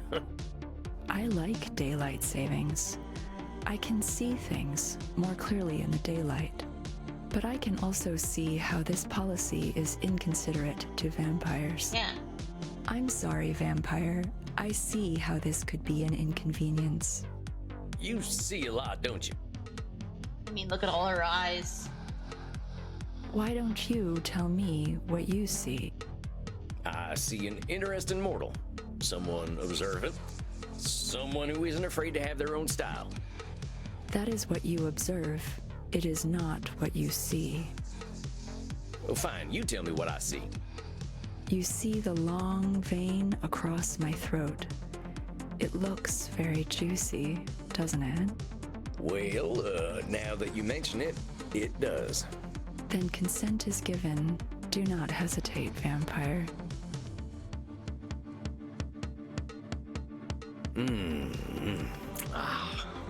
Shucks. Well, that was something else. You got good circulation there. I see. And what do I taste like? Kinda earthy. You could use some iron. What do you eat most often? I eat a lot of carrots. They're supposed to be good for one's eyesight, and I like to see. I see now that you are tired and wish to enter your state of torpor. Well, maybe I'll see myself out then.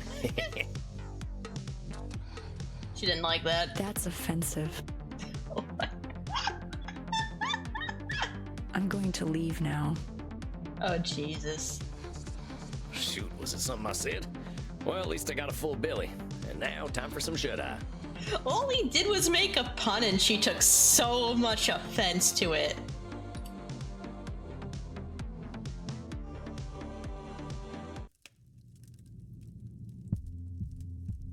Good evening, Samuel. I believe you are seeing the Ancient One tonight. We're seeing aren't the you? gamer girl again. Ancient One? She's 1,200 years younger than you, Andy. I suppose I was engaging in a bit of labeling myself. You are, of course, correct. Still, her age presents a unique challenge. After one lives for 1,000 years, history seems less a line than a fixed point. Speaking of which, I imagine you can guess what distortion an old one such as Medi might fixate upon.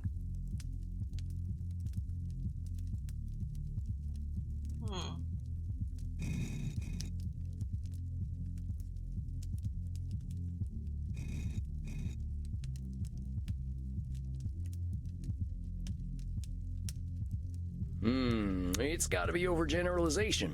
She really is basing all her opinions on her experiences when she was alive. Very good, Samuel. I heard tales of her island in my time, but they were never peaceful tales. I am not surprised she finds safety in her narrative. What other distortions do you think Medi might exhibit?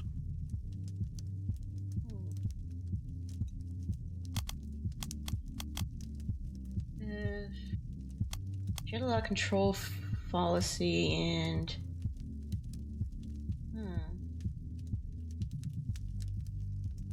emotional reasoning, maybe, because she likes to be in control, and she was like, if I don't make my sheep happy, what good am I? That kind of thing.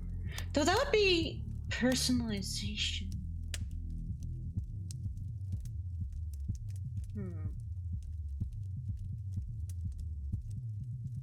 Let's qualify the positive of herself.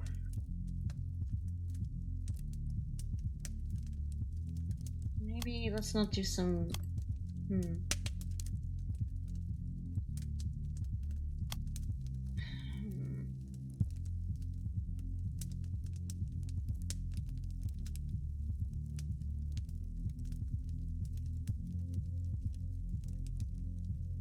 Yeah.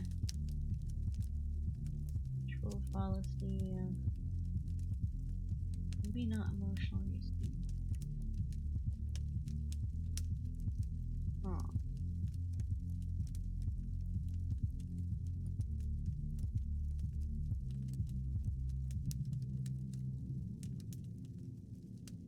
Or maybe.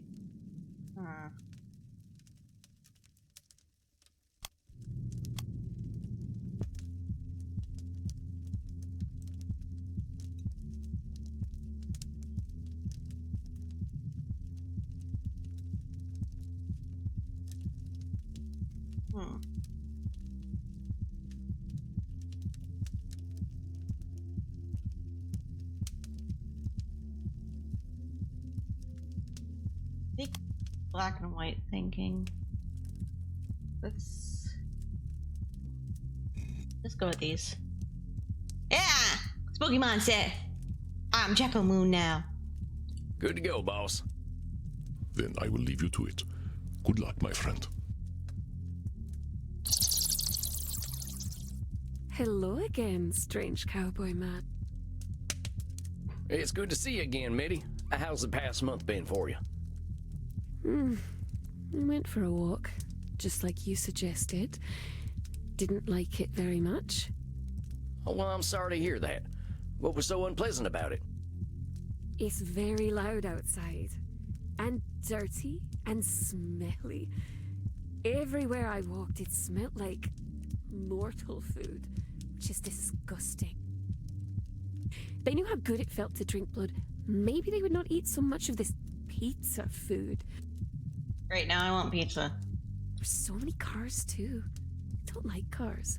They have hateful faces. They look so angry all the time. Stepped in a wee, killed 7 men, and got splashed by a bus. It's really quite awful. Why did you kill 7 men? What did they do? You killed 7 men? How the heck did that happen? Oh, that was inconvenient, you know. Normally I have my zealots do that kind of thing for me. They take care of the bodies. But I had to do all that silly work myself, and now there are always police sirens going off, which interrupts my streams and makes my followers very sad.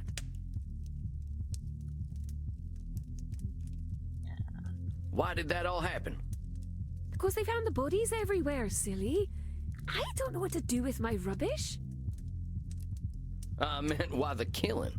You didn't happen to make a few assumptions based on past experiences? Why kill a bunch of men? Oh, well, they looked at me. I know what mortals who look at me are like. If I let them live, they'd probably try to burn me as a witch. I could do nothing but kill them. Okay. So this could be 2 things. Nosferatu thinking or overgeneralization. I think it might be overgeneralization. Hold on a sec. You know what mortals who look at you are like. How do you know? Are you reading their minds? I don't have to read their minds, sweetling. I have known manlings for a very long time. I get what you're saying. But here in this room, at least, we gotta be honest with ourselves. Do you really know what they were thinking? Silly mouseling. I do not need to know what a wolf is thinking to know what a wolf is. Does that mean every wolf you see is gonna try to eat you? We don't have wolves anymore. They're all gone now. So maybe you can see where that kind of thinking can be a problem.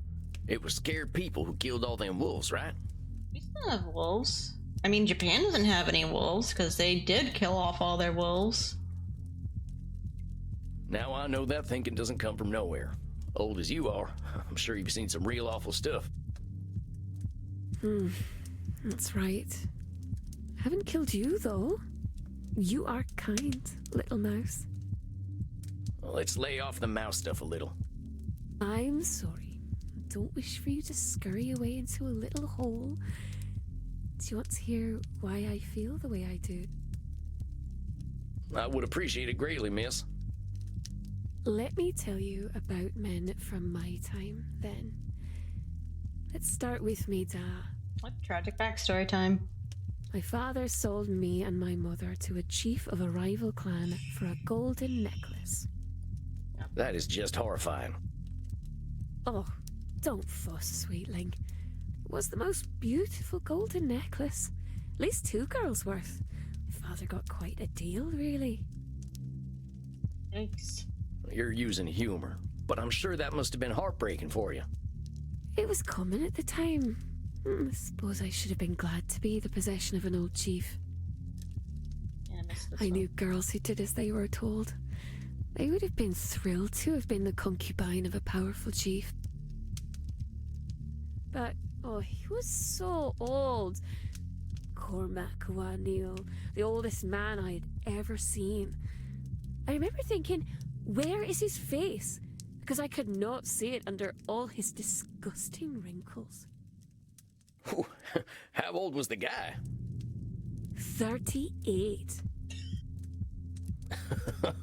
That was pretty old in your time, huh? Wish I'd died at 38. Could have been a better looking corpse.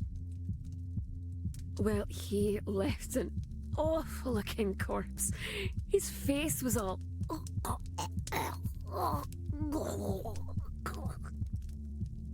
I'm guessing you had something to do with that, huh? Not me. My boyfriend, Abertach. He told me he'd set me free.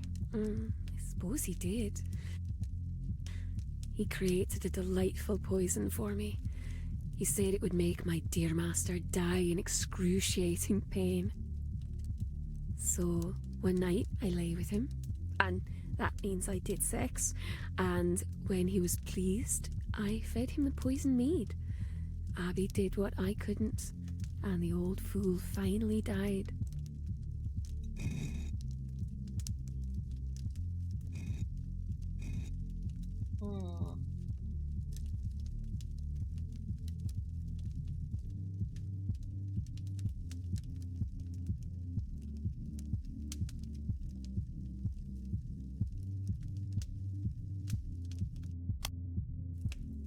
It sounds as though Medi did her fair share in freeing herself from captivity.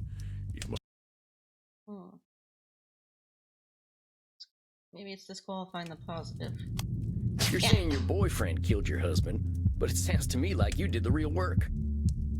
He mixed up some herbs, sure, but you were the one that had to sleep with the old man and get the poison in him.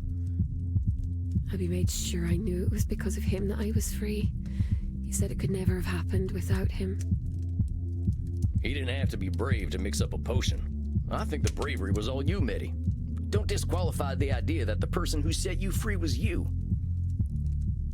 You know, I think you're absolutely right, strange cowboy man. I did do all the work. But Abby never let me forget that he was the one who freed me. He wanted me to one worship possession him. to another. Poor girl.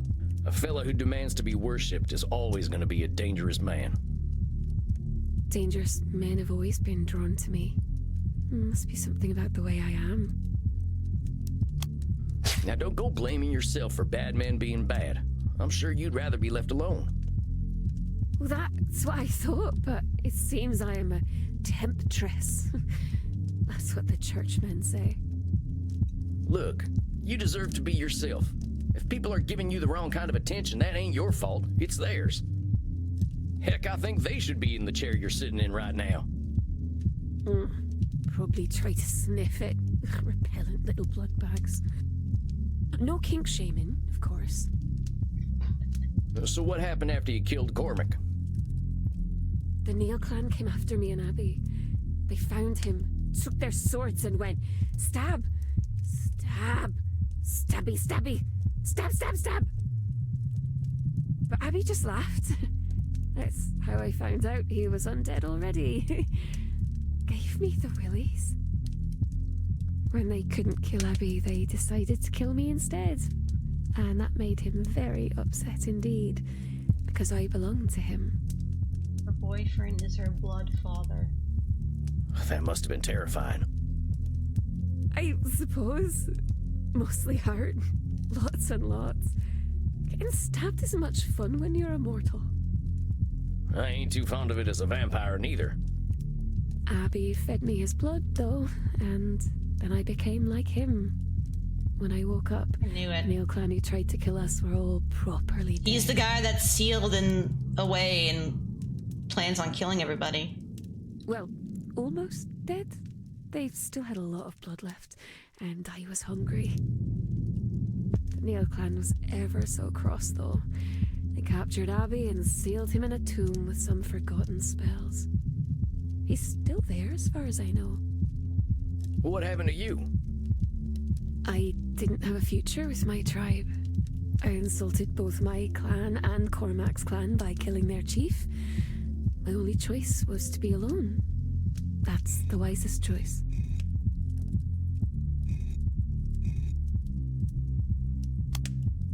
Betty seems to think in extremes, not uncommon for one as ancient as she is. Probably Nosferatu thinking. That kind of all-or-nothing thinking could get us in trouble. If we think all is lost, we're liable to do things we wouldn't normally do. I know I did some stuff I regretted in them moments, and I sure wish I'd taken a breath and stepped back in all them times. You sound so sad when you say that, funny cowboy man. I'm all right. I'm just saying, you're a capable lady. You've always got more options than you think in a bad moment. Oh, but you're just a child. I don't want you to be sad. Well, let's focus on you, huh? You say you've been living alone ever since then? Of course, my silly cowboy man. We aren't mortal anymore. We will always end up alone. Why waste my time?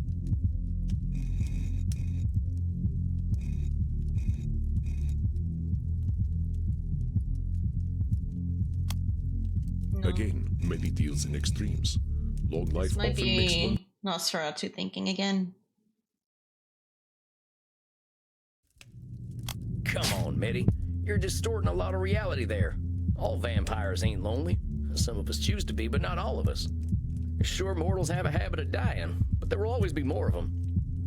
Not to mention all the vampires out there. Heck, I used to be in a vampire gang.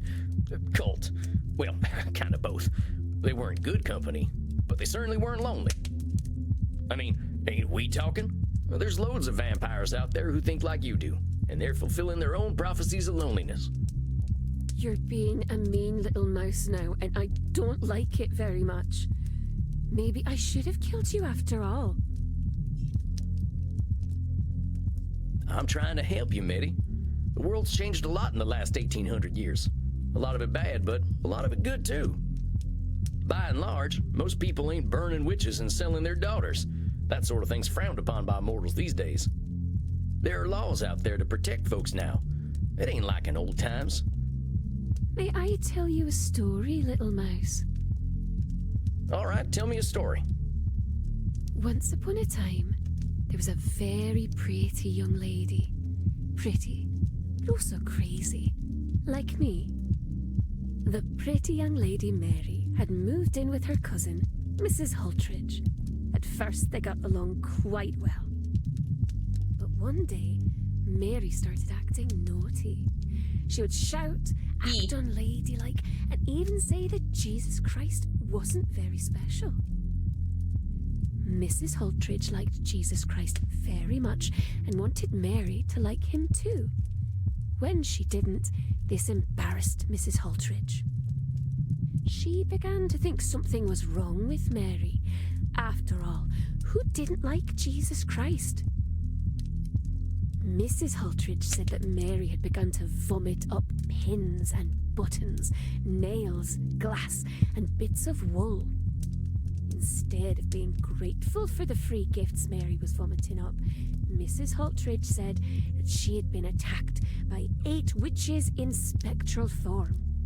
Now, it just so happened that all 8 of those witches lived very close to the town where Mrs. Hultridge lived. Despite their magical prowess, the 8 witches were captured and put into the stocks, and all the people of the town were told that the women did not like Jesus Christ at all. So the Jesus Christ-liking people threw rotten vegetables and poo at the witches. And, just for fun, they gouged out the eye of one of them. Then they kicked the witches out of town and lived happily ever after. The end. Well, that ain't a pleasant story. Oh, it was very unpleasant. It hurts very much to have your eye taken away, but I like my new eye. It's fun.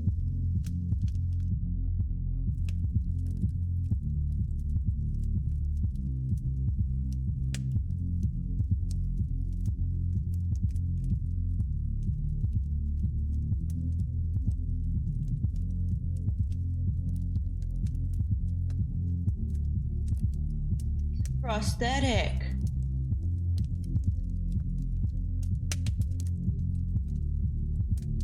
Jesus, she went through that? I was 1500 summers old or so when that happened. The world hadn't changed much then. I don't think it's changed much now. I'm sorry that happened to you, Meddy. You're right. Folk can be pretty awful when they get riled up. That ain't changed. Oh, don't be sorry, little mouse. I like my new eye. Also, the story has a happy ending. Oh yeah? What's that? After I had my eye taken away, I took Mrs. Haltridge's parts away too, one by one until she died. It was so much fun. Oh, so you just dismembered her. Okay. That's a little morbid, Meddy. Morbid Mary? Oh, I like that. That's very clever, little mouse. But you see why I'm careful now? Yeah, I get it. But look, there's one thing that's different now, and that's...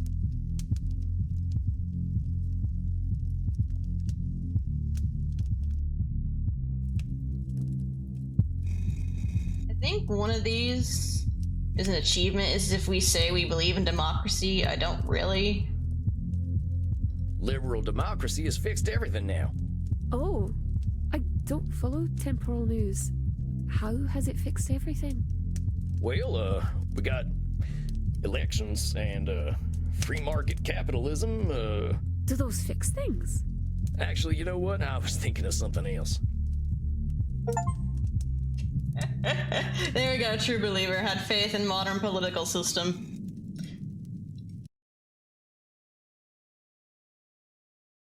I think the answer is obviously what we're doing now. It's what we're doing right now. In all that time up till now, therapy ain't never existed. We only just started looking at ourselves and the way we think. Before recent times, we only looked at gods, government, and society. The self is a new frontier, and we're learning stuff we never considered before. The frontier can be kind of scary, but being on that frontier means moving forward. Come with me. Silly mouse. If something feels scary, that means that there must be something to be scared of. I know you've been through a lot and you got damn good reasons for being careful. But there's a reason you came to me, right? Yes, but it wasn't because I wanted to go outside. It's because of my fans. They're very demanding. Right. That's why we were talking about your going for walks and went down this rabbit hole. Or, in your case, a mouse hole. Anyway, therapy usually ain't about just one thing. It's about lots of things. If the problem is your fans, we gotta imagine unlife without them, right? Don't want to lose them all. Some of them are gentle. They're too weak to hurt anyone, which is why they don't.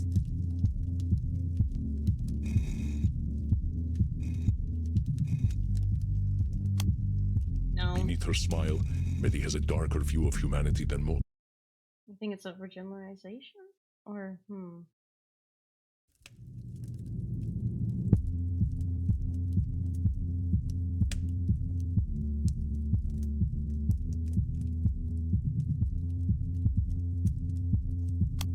You really think weak people would hurt others if they were stronger? Little mouse, I've been alive for a long time. I believe what my eye shows me. Yes, if one is capable of hurting another, they do. They can, but they don't always. You ever seen them, capybara animals? Capybara! They're dang massive rodents and could do some damage if they wanted to, I reckon. Oh, yes! Oh, they're very cute. People like to share animated pictures of them in my community. Some folk are like that. They just want to sit around and have someone scratch their belly. Awesome. Is that what you want, little mouse? Do you want me to scratch your belly? What? No, I'm just saying, don't assume everyone's out to hurt someone. Yeah, it happens, of course it does. But that kind of thinking ain't giving folks their fair shot. Don't know what I'll do if I don't have my followers. I can't live the way I used to before the machines took over. Oh, they expect so much of me now. They send me messages all night and all day. They need content. God, if I don't give them their content, they'll all leave. They're attention spans are like those of little bugs, but they're not as cute.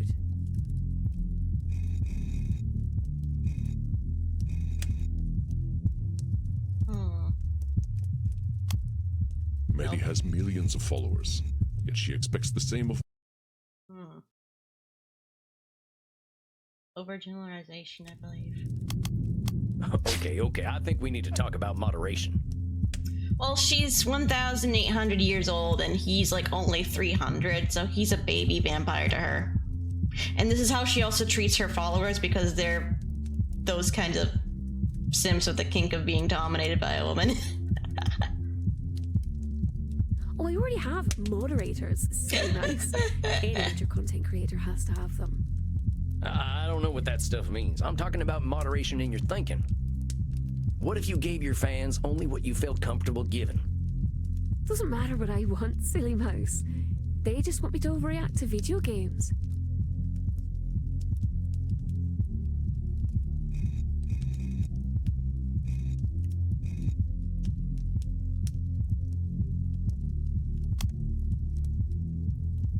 Again, Maddie seems to view her followers as cattle. Are all mortals... Overgeneralization, I guess. Again. Maddie, you're thinking that mortals want only one type of content is forcing you to make only one type of content. Your assumptions are keeping you from doing things you like, and you deserve to do things you actually enjoy. You're very kind. I thought cowboys were supposed to be tough. Who says I ain't? I just don't have nothing to prove no more. Here, why don't we try something new for next time, since going out didn't go so well last time? I want to challenge you to take a day off. Don't answer any messages, don't post no content. Just do something for you and you alone. Take a sick day. But we never get sick. We're dead people. They don't know that, do they? One day, that's all I'm asking for. You need to give yourself a little space. Very well. Since you've been a very kind mouse, I'll do it for you. I'd prefer it if you did it for you, but we'll work toward that, huh? Oh, I wish I had a big piece of cheese to give to you right now. A lactose intolerance is kind of a side effect of death, but I appreciate the sentiment. I'll see you in a month then, okay? Yes. Great. I'll see you then. Bye. You are doing well, my friend. I know we old ones can be rather inscrutable sometimes. She's human. We all are, ain't we? The way I see it, we all got the same problems one way or another. Your wisdom never fails to impress, Samuel. I believe it is time for you to follow your own advice to Miss Maddie, however. All work and no play makes for a dull vampire, as they say. Yeah, you're probably right. I might hit the hay early and do a bit of reading. If you must take out some aggression on hay, then please do so. I shall see you soon, my friend. Rest. Good night, Andy.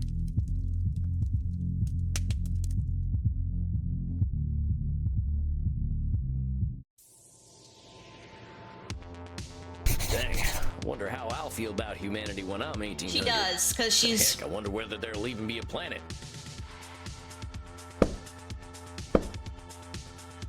Eddie's got real good reasons for not being fond of mortals, but it might be narrowing her worldview.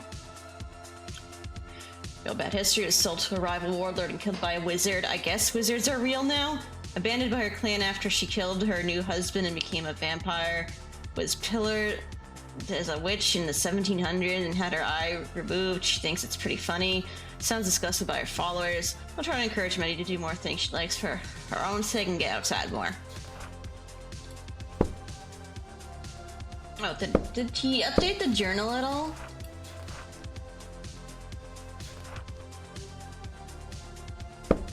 Oh no. Last one was the weekend. I guess it's time to drown my existential woes in blood. Howdy there, Crimson. You're sounding a little weary there, cowboy. You getting enough to drink these nights? Oh yeah, that ain't it. Just existential ponderings. That's just my specialty. What's eating you, buckaroo? It's this old client I got. She's been watching humanity hurting itself for 1,800 years. Every time she expected better, she got hurt. She ain't wrong to mistrust mortals. That's a tough one. What do you do with someone like that? Well, I tried to guide her to look inward like I do with everyone. People are people, but so is she. How do you think she took it? I think she appreciated the focus on her. I can't answer for all humanity, but maybe she can get answers from herself.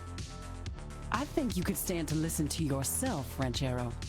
You could have been a mean old Dracula, and nobody would expect anything different from you. Reckon there have always been people like you, no matter how bad it's been in history. Dang, Crimson. I can see why Andy respects you so much.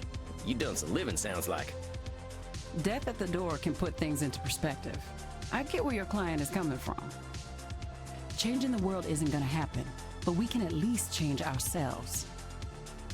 I don't think that's true. The country I left definitely ain't the country I was born in. The wheels turn a little slowly for us mortals, cowboy.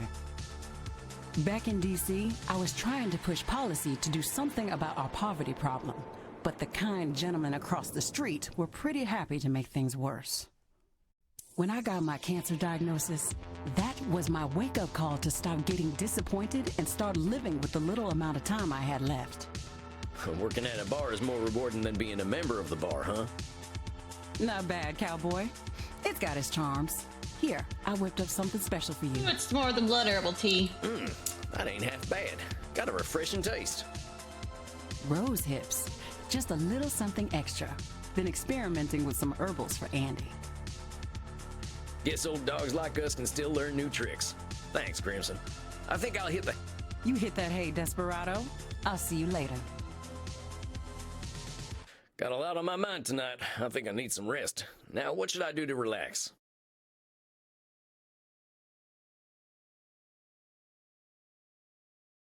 Reflect on the day with Emerson.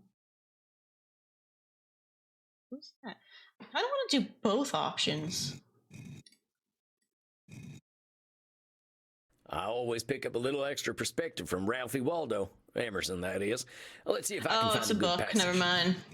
I don't care about the books. I want to see what TV show it shows us.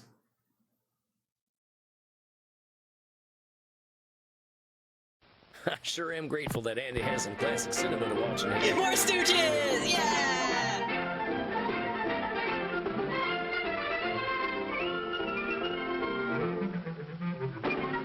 I love how it just has full-on episodes so much.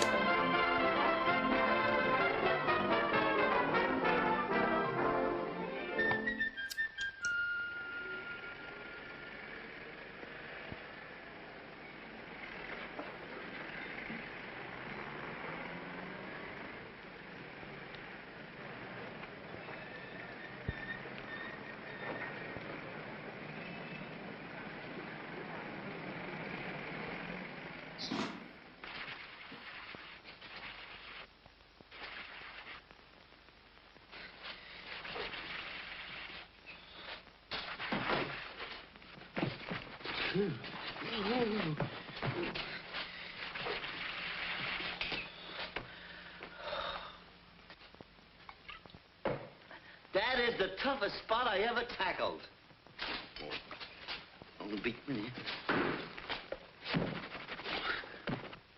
Shep, give me a hand, will you? I can't now. I gotta finish my pants. Hey, fellas, listen to this letter. Gentlemen. That ain't for us. We're not gentlemen. Speak for yourself. Oh! Gentlemen, this is to inform you that unless overdue payments for tailoring equipment are made within 24 hours, we will repossess said equipment. Balance now due $321.86. Skin and Flint Finance Corporation. I, Fleesom, President. That put us out of business. What'll we do? You guys worry about that. I'm too young to worry and get wrinkles on my pretty little face. What we need is a little music to cheer us up.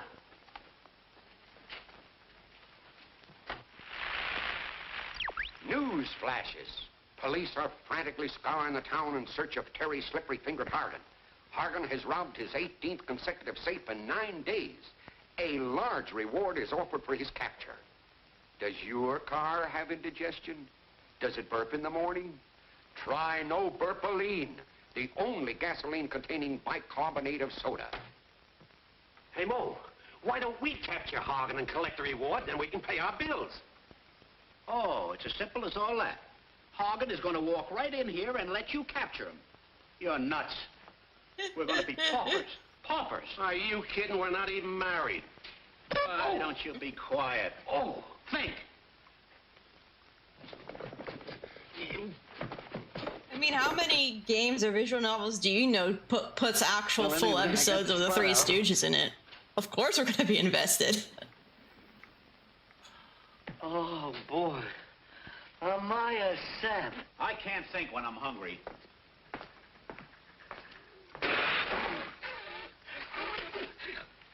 Oh, a funny No, man. it doesn't kill them. It either turns them or it turns them into like, I think it's a thrall or ghoul or whatever. It just makes her a blood partner.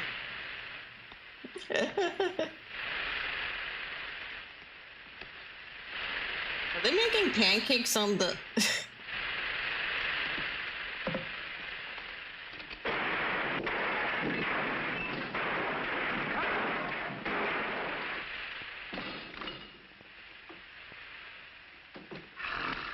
Boy.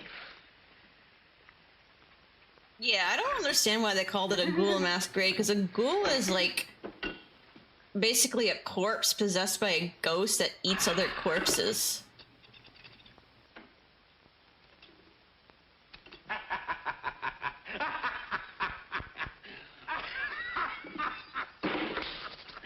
Well, here we are.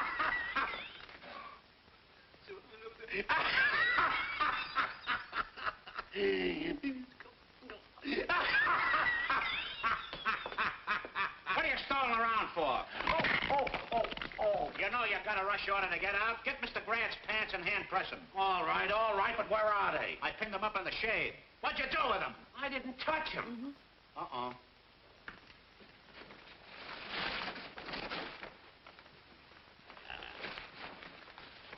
Here, hurry up and press those. What are you standing around for?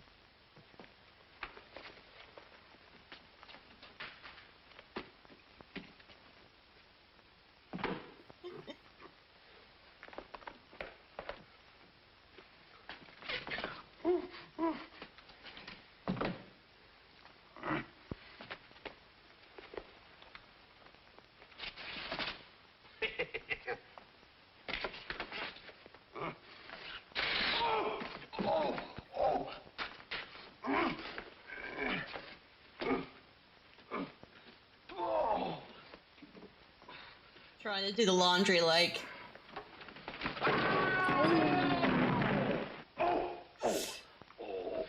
Ouch.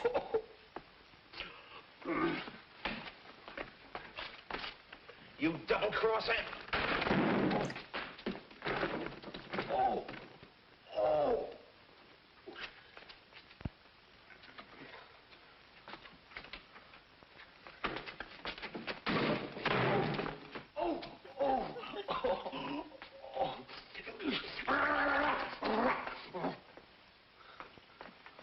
My dog when he sees a trash can. No. I'm sorry, Mo. Oh, think nothing of it. Oh, gee, thanks. Hey, you're welcome. I don't know enough about the Stooges to take part in the pop quiz.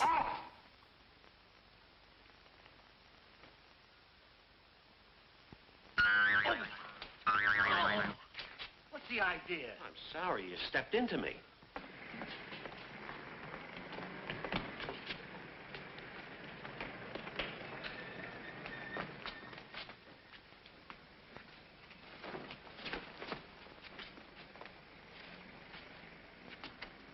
That's the...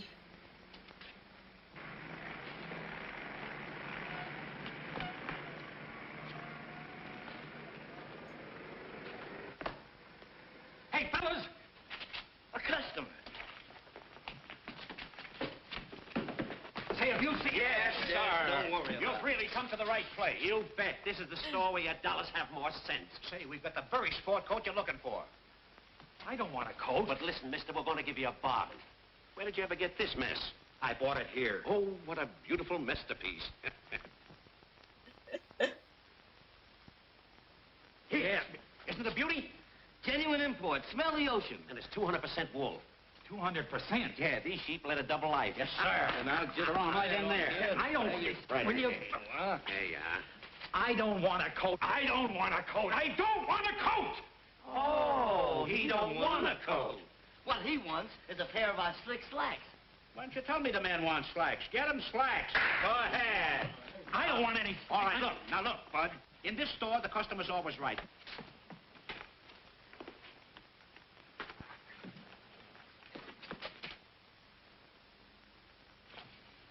Here you are, brother. Slick slacks. Try 'em on for size. Oh, yes. Try him right on. Gee, officer, we... Quiet! You birds realize you just let Terry Hargan, the bank robber, slip right through my hands? I ought to run you in. Please, officer, I got 6 wives and 2 kids. Honest, officer, there was nobody came in here. Well, he's in the neighborhood. Keep a sharp lookout. I'll be back. Right. Wait. Oh, Marty. Hello, Sugar Plum. How are you? Just dandy. Listen carefully. My clothes are in the Pit Boys tailor shop around the corner. Now, in the watch pocket of the trousers, there's a piece of paper with a combination to a safe. I want to do that job tonight, and I need that paper. Okay, Sugar. Just leave it to me.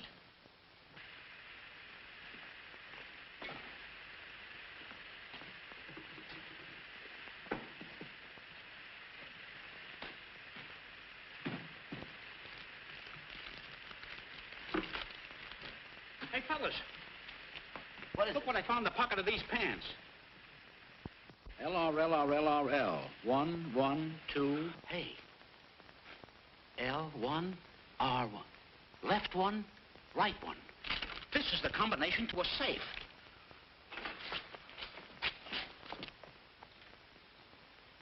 TH.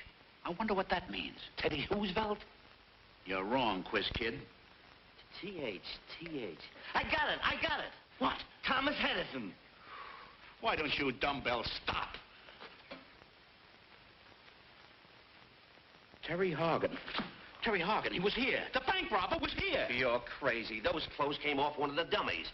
Now, no cracks. Oh.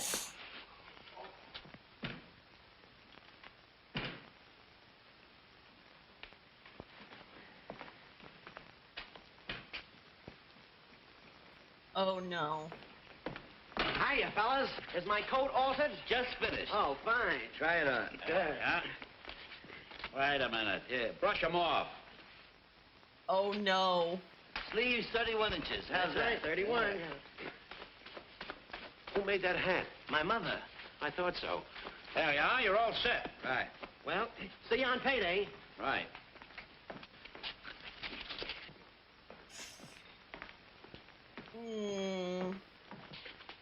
What kind of brushing you doing around here? He had a loose baste. Yes, ma'am? Do die. Oh, that's his natural expression. What can we do for you? I'd like to have this dress dyed. What color? Henna color. You mean henna color at all? No. H-E-N-N-A. Henna. It's kind of a brown reddish. I never ate a brown reddish.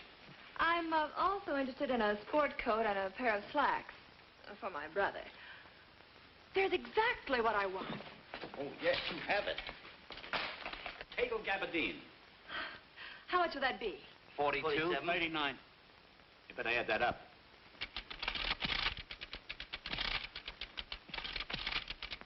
What's the total? $411, but there's a sale today. You get 10% off. That makes it $42.50. I'll take them. Oh, just a moment. I'll be right back.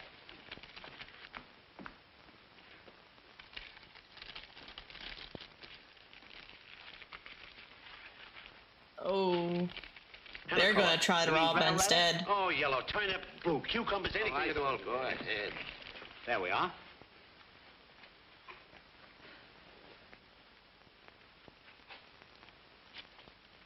You said $42.50?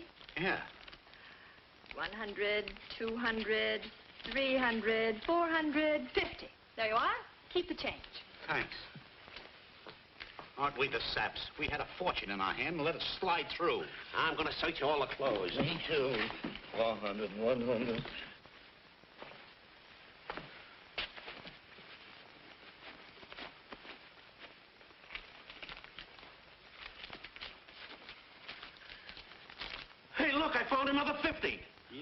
So you did.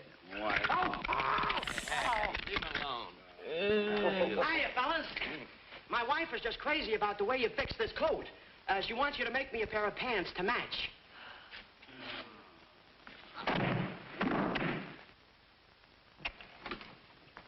Hi. You got him. There you are, Sugar Plum. Oh, I knew you'd come through, baby. This is it. Receive payment in full. Pit Boys Cleaners. By the dirty... They even took my bankroll, the dirty crooks. Come on, boys, we're going calling. Green suit, dry clean. Dry clean, right. Gold bag, repair the pockets. Gold bag, repair pockets. Those are the fakest beards ever. Yes, what can you do for you, sir? We'd like to have our suits cleaned and pressed while we wait. Why, certainly. Yes, sir. That's what we'll do. Uh-oh.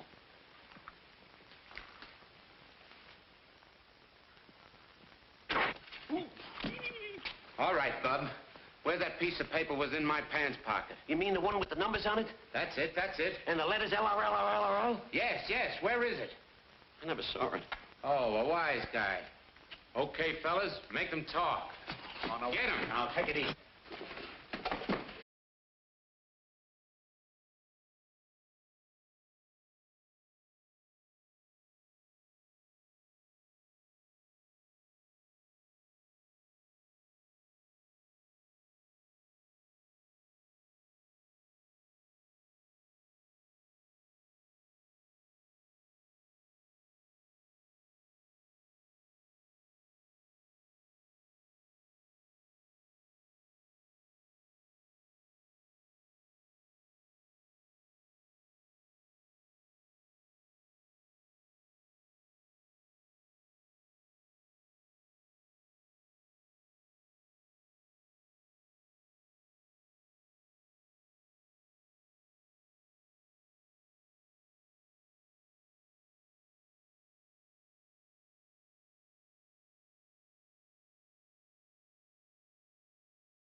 That's enough for one night. Time to visit Dreamland. Yeah. Maybe I'll see my princess there. Oh, this princess.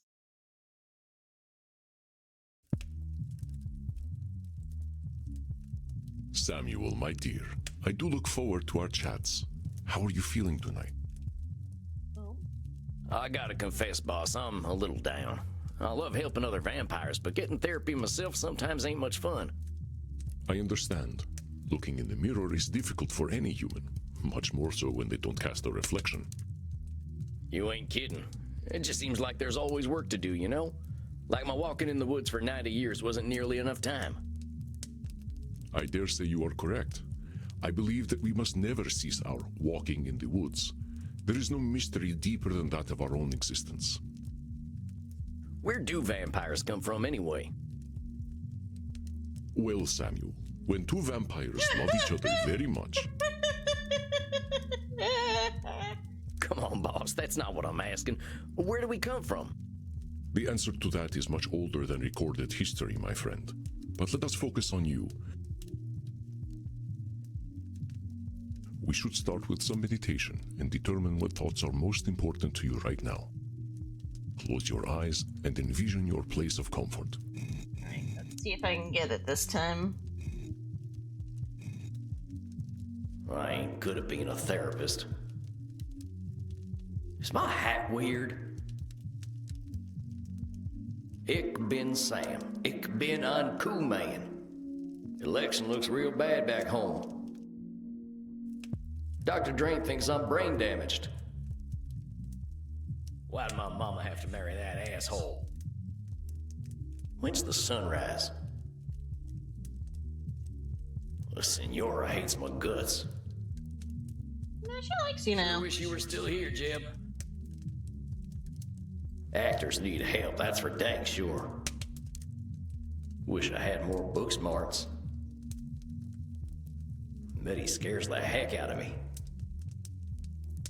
You're an idiot, Sam, hurting all them folk. Why'd I join up with a gang in the first place? How are you feeling now? Hey, I got it! I'm way more centered now. I think I was actually afraid of therapy today. Why is that, my friend? What thoughts came up? Well, after last time, I think I was stewing a bit. Just being real angry at myself for joining that nasty cult in the first place. They preyed on the vulnerable, as cults tend to do. If you had been a man of means with a robust support system, I doubt they would have noticed you. Yeah, I know. And honestly, I'm mad about that too. I mean, my country did me real wrong and put me in that sorry state to begin with. This sounds like a proverbial can of worms. Yeah, you could definitely say that. After we talked last time, I kept thinking, what could I have done differently? And the answer amounts to horse shit. All that law-breaking I did, all that murdering and stealing and doing no good, that was my country failing me. Let us slow down, Samuel. You are making a bit of a logical leap. I have great admiration and empathy for you, my friend, but it is disrespectful to those you hurt to blame anyone but yourself. I mean, I guess I could have died. I suppose that would have been kinder, but that's a lot to ask a boy to do. I am not suggesting that you should have died, and I do not suggest that your country was without fault. However, your country had its role, and you had yours. You are using a cognitive distortion called blaming. When we Good engage in word to calling blame, the distortions, we oh ignore jeez. or wipe away our own faults, attributing them to someone or something else. Kind of opposite personalization. Instead of everything being about us, we act like it's all about someone else. Yep, sometimes we're all at fault and just don't want to admit it. We have some control and we can't contribute to our own problems. We point the finger at someone else, and that's blaming and the distortion that needs fixing. Spark keeps falling. I lost some money at poker. He should have served me so much whiskey. I stood my toe on my coffin because someone must have moved it. I only missed my target because the gun maker messed up somehow. Our faults are precious, Samuel. We cannot be ourselves without them. Do not wipe them away. I mean, I just wish things hadn't been the way they were. If my country had taken a better trail, maybe I would have turned out different. Differently. I am sorry to interrupt, but Senora Deste might correct you less gently. Now then, perhaps it would help to put blaming into perspective. It is always humbling to see ourselves in the mirrors of our minds, is it not? Let's try some examples. See if you can tell when I am blaming. I turned into a bat the other day and flew right into a tree. Who put that tree there? Blaming someone else, or the tree, for you being clumsy, that ain't gonna do anyone much good. I smacked into my fair share of trees back when I was a youngster, but that was definitely my fault. Of course, there is no shame in being a novice flyer as a young vampire, but we can be insecure creatures. That's our humanity at work. I was unable to perform in bed with Crimson the other night. It must have been her fault. All you're Dang, blaming. that is some blaming. Takes two to tango, boss. Maybe there's some bad blood brewing between you two, and I wish I hadn't heard about it. Do not worry, my friend. Crimson and I bring each other great satisfaction. All right, I get it. I said nothing lurid, Samuel. Why are you so distressed? Oh, singing great satisfaction. It's like hearing your parents talking about their sex lives. I mean, not that you're... I mean, forget I said anything. All right, Samuel, let us move on. The interface on this widely used new vampire dating app is so modern. How do they expect anyone to use this cursed thing?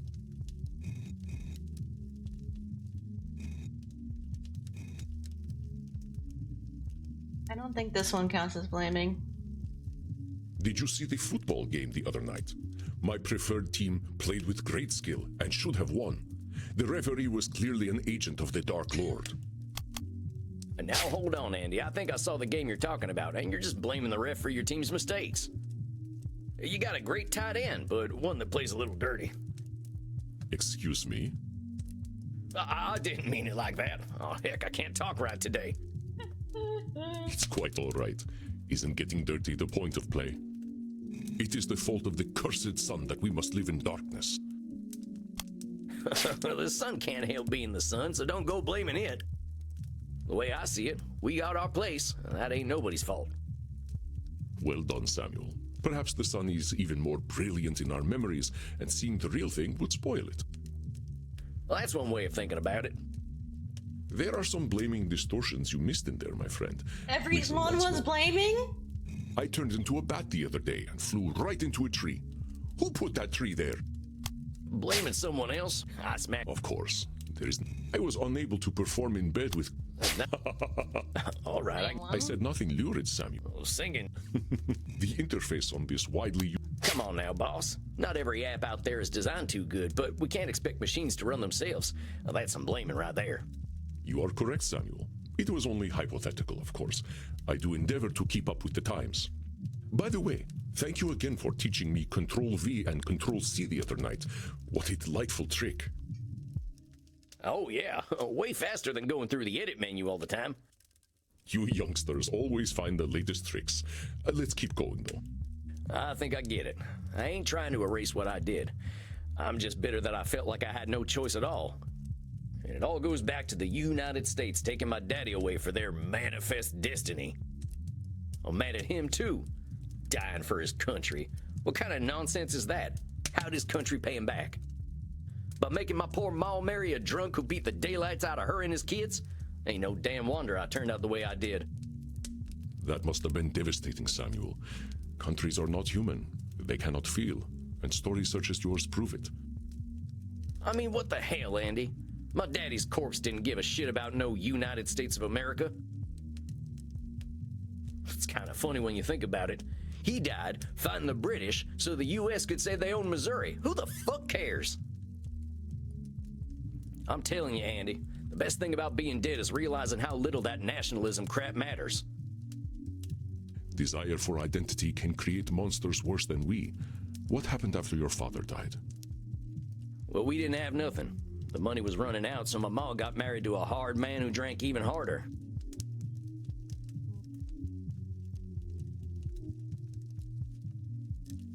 I don't want to be smiling. Why am I smiling? He beat up my older brother, Jeb, for fun. And once Jeb started fighting back, dear old stepdad came for me. And that's when my brother killed him. It sounds like a tragedy from my own country's mythology. I am sorry that such a thing happened to you, Samuel. Your brother was brave. No kidding. We went on the run together, but he was the one who kept us alive and fed, mostly through stealing and begging. Once we stopped being cute, begging didn't work anymore, so we moved up to robbing and killing. Killed my first man at 12, and then it got a little too easy.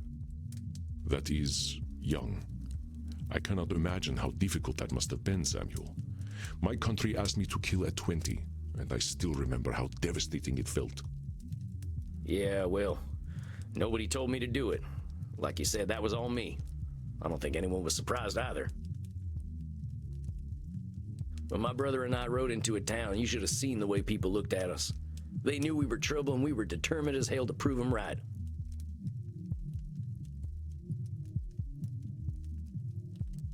Aha, a moment, Samuel. I believe this is an opportunity for some growth.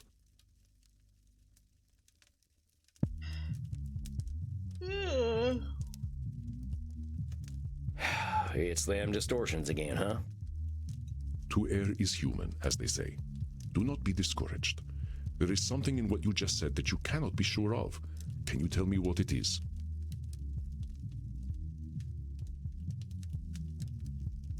I guess there ain't no way of knowing that people thought we were trouble. That's right, Samuel. There is one way of knowing exactly what they were thinking, and that would be to read their minds. Thus is the cognitive distortion called mind reading. Yes, we can weigh evidence and make predictions, but never with complete certainty. It seems somebody's thoughts, they have no opportunity to prove otherwise. People usually imagine I'm sitting here thinking about horses, but that's true only some of the time. It's mind reading to invent someone else's thoughts. We can't know them. The hombre there is real quiet, must be plotting against me. My blood partner's thinking of leaving me for a sexy vampire. He didn't say so, I just know it. When that lady saw my fangs, she must have thought I would sound like... I don't know who that is. I was a dirty little thieving murderer. I don't blame him for judging me. Do you want me to go back and choose it? I'd have to go through everything.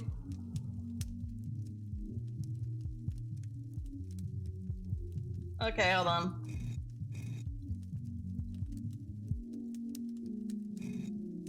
No. I gotta do everything again.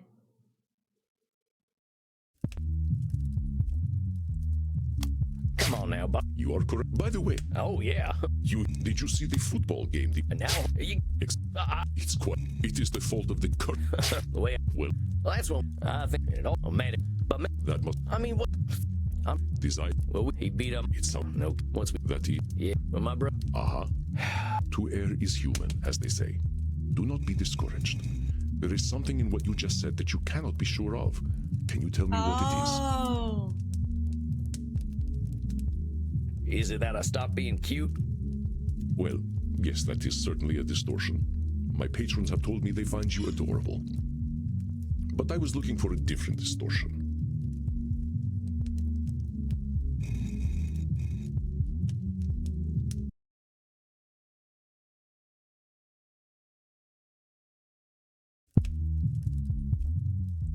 I guess there ain't no way of knowing. That's right. Thus is the cognitive distortion called mind reading. Yes, we can weigh evidence and make predictions, but never with complete certainty. I was a dirty little thieving murderer. I don't blame him for judging me. First, that's labeling. Second, one of those people might have been patient and gentle, one that had an experience like yours. You cannot know. With your mind reading, do you see how you made everyone your enemy? Yeah, you're right. You're damn right.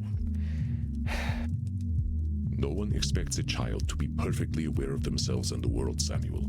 Remember, start with compassion for yourself.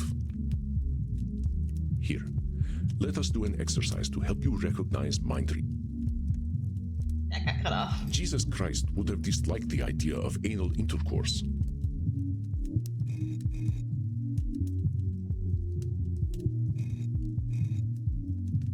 I know that's mind reading right there. Unless you asked Jesus Christ himself and he told you, there's no way you'd know how he feels about butt sex. Very good, Samuel. Many in my time have claimed to know the mind of Jesus Christ, and none of them have ever even met him. You were there when he was kicking around. You ever meet him? No, that part of the world was never really vampire-friendly. Of course it wouldn't. The chair you're sitting in is one of his, though. Magnificent, isn't it? This chair was made by Jesus. Jesus Christ made this chair? I bought it cheaply before he became a big deal. He was certainly ahead of his time as a carpenter. Dang. Now I feel awkward sitting in this thing. It's more than 2,000 years old, Samuel. It is still just a chair, and it's experienced millennia of past wind. Don't worry about it. Crimson is upset with me because I forgot to take out the garbage. I know because she told me so. I sent my friend Vlad an internet message, and he left it on read. He must hate me. That's some mind reading for sure. There's no way you know what Vlad's thinking. Maybe he wasn't ready to answer, or maybe he forgot. Excellent, Samuel. That's correct. There are I love how that's what you take away from it, Moonstar. My messages on red, and only Vlad knows them. Reading too much into an internet message is a massive waste of time. The Pony Express was a lot healthier, I think. This internet stuff makes people get real nutty. Mortals are in more of a rush than we are, I'm afraid. Let us continue. One of the patrons of my club was having dirty thoughts about me. I know because I read his mind with my vampiric powers. Okay, I want to see what happens if I say mind reading to this. Because he's literally reading their mind.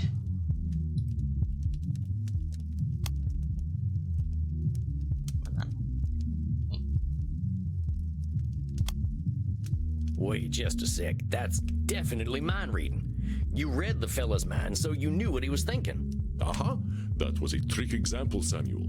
It is not a cognitive distortion if I know the contents of his mind for sure. I just wanted to see what would happen.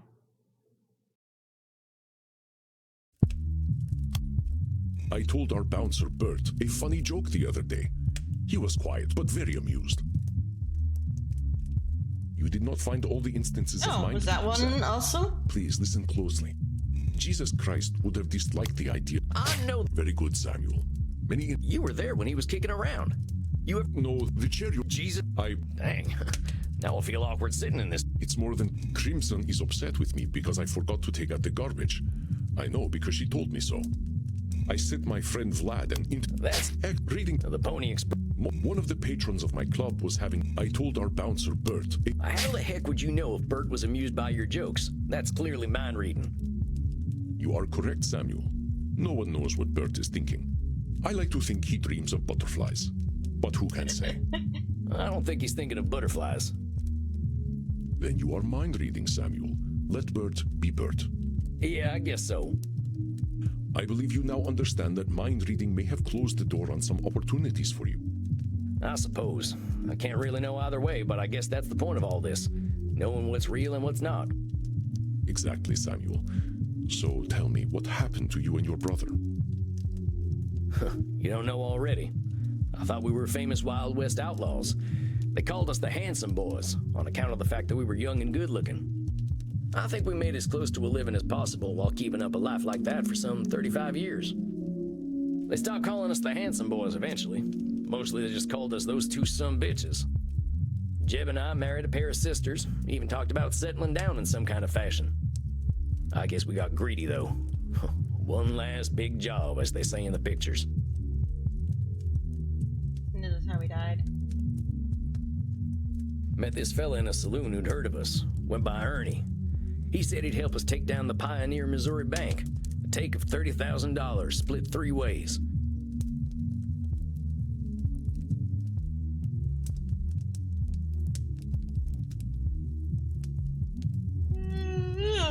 I'm getting tired. That's about $1 million in today's dollars, but that kind of money was unthinkable back when. We got the money all right, but my brother got shot in the head. Dead before he even hit the ground.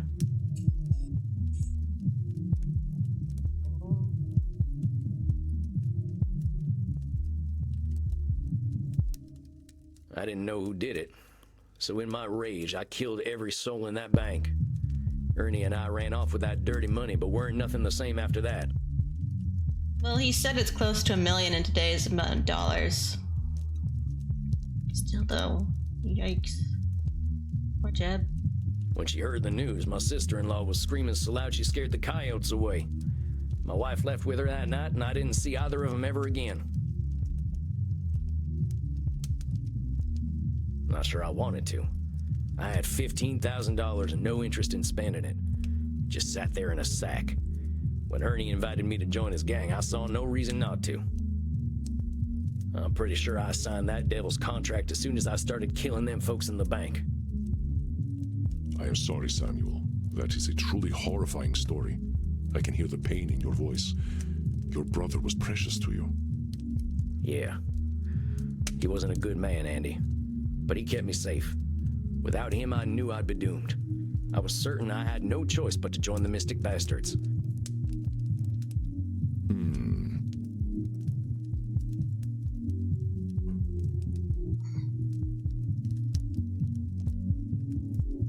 Yeah, I know. Cognitive distortion.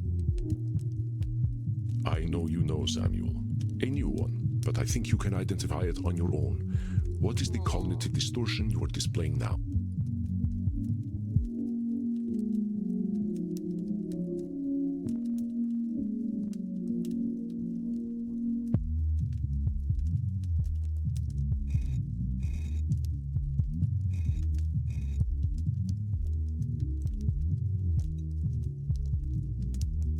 Well, maybe my brother wasn't that bad a man. Good and bad are both often inaccurate extremes, but it is a new distortion I am trying to help you identify, not Nosferatu thinking. Think again. I guess $15,000 wasn't all that unthinkable back in my time. Hoarded wealth is not uncommon, but incorrect math is not a cognitive distortion, my friend. I speak of your certainty of doom. Try again. I just wanted to see what they say. I was so sure I was right to join the Mystic Bastards. Ain't nobody could have convinced me otherwise. Indeed, Samuel. This cognitive distortion is known as being always right.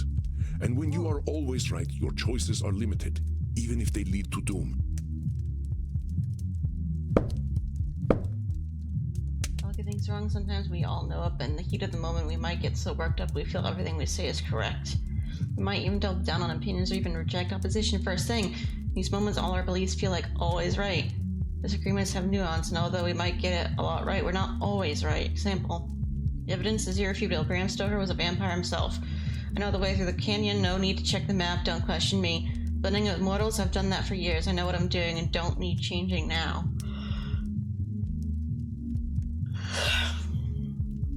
My dad. We become so convinced that only we have the appropriate perspective, even in a world of infinite possibilities. Actually, no, all my parents. One would expect immortals to be immune to this distortion after seeing their beliefs challenged over generations, but we are just as susceptible to being always right. Let's try some examples so you can identify when I am always right. I have the experience of ages. My authority cannot be questioned. Okay, Boomer.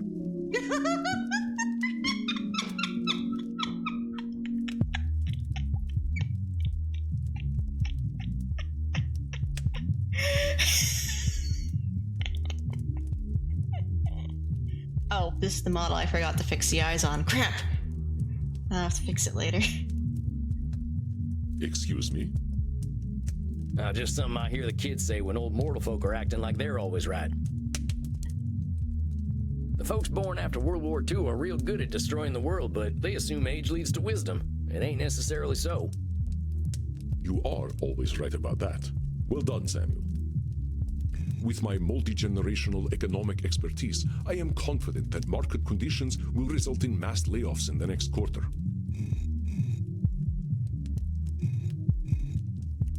Hold on, you can't know that layoffs are going to happen after the next financial...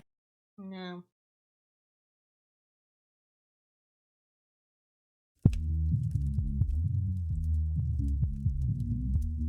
I know that turning another into a vampire inevitably results in resentment. That sounds like you're always right. I know a lot of us vampires ain't too happy with our lot in life, but we ain't always resentful. That is correct, Samuel. Of course, we must be careful when choosing whom we turn and when. Choosing to live forever is not a choice casually made. It ain't usually a choice at all. But we will endeavor to break that cycle, my friend. We have enough clients already without having more resentful immortals running around. Let us continue. I know for a fact that vampires become misanthropic as they age. I do not need your perspective. And now hold on, you ain't always right. You thinking we're gonna turn into misanthropes is limiting you from making new vampires, but that's just your thinking. Very good, my dear Samuel. Caution is warranted when bringing a new soul into the dark, but I must consider perspectives other than my own.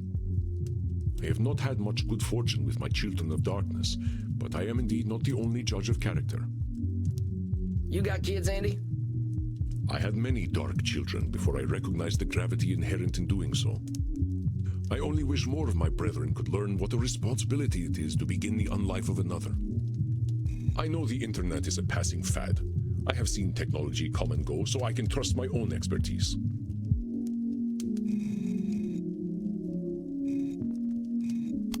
I think you're doing a little always right there, Andy. A lot of folks had unwavering confidence that the fax machine was going to stick around forever, but they weren't right neither. Truly? I still use my fax machine. It is the preferred mode of communication among vampires here in Germany. Heck, I guess that just proves no one is always right about technology. I think I get it, boss. If I had found folks to listen to other than myself, maybe I wouldn't have joined up with Ernie's gang. Perhaps, perhaps not. You had plenty of reasons for making the choices you made. Reflecting on them is what helps us to grow. Yeah, I'm a lucky fella all in all. I did some stuff with those vampires that I was pretty sure erased any humanity I had left, but I was wrong. Them transcendentalists I hold up with were ready to help me no matter how nasty I was. And I know I've done a lot of thinking on my own, but I owe them everything. I've done a lot of thinking on my own, but I owe them everything. Is that so, Samuel? Can you point out your own distortion there?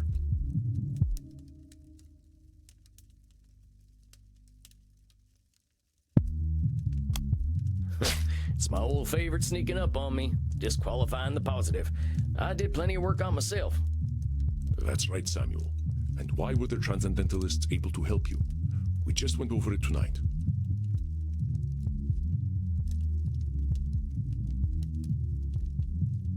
I wasn't assuming they thought I was scum, which would have been mind reading.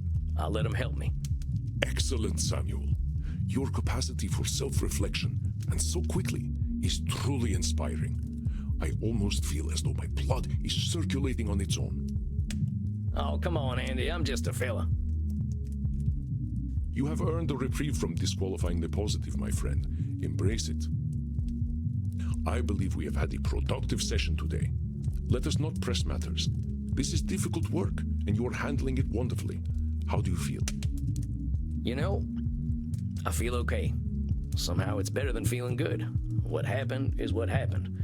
Some bad stuff happened to me, and I did some bad stuff. And none of it lasts forever. That's the nice thing about having all the time in the world. Your trials have made you wise indeed, my dear Samuel. Now rest, my friend. You shall soon share your wisdom with your clients. I wish you a good night. Yeah, I believe it's early coffin time for me tonight. Have a good night, Andy. You as well, Samuel. Rest in peace.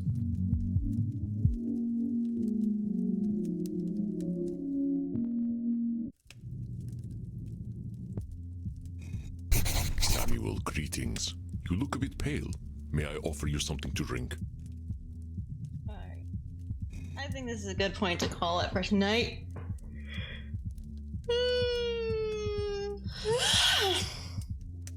Alright. I'm gonna start getting ready for bed. Thank y'all for joining me tonight. I will see you next time. I love it too, Data.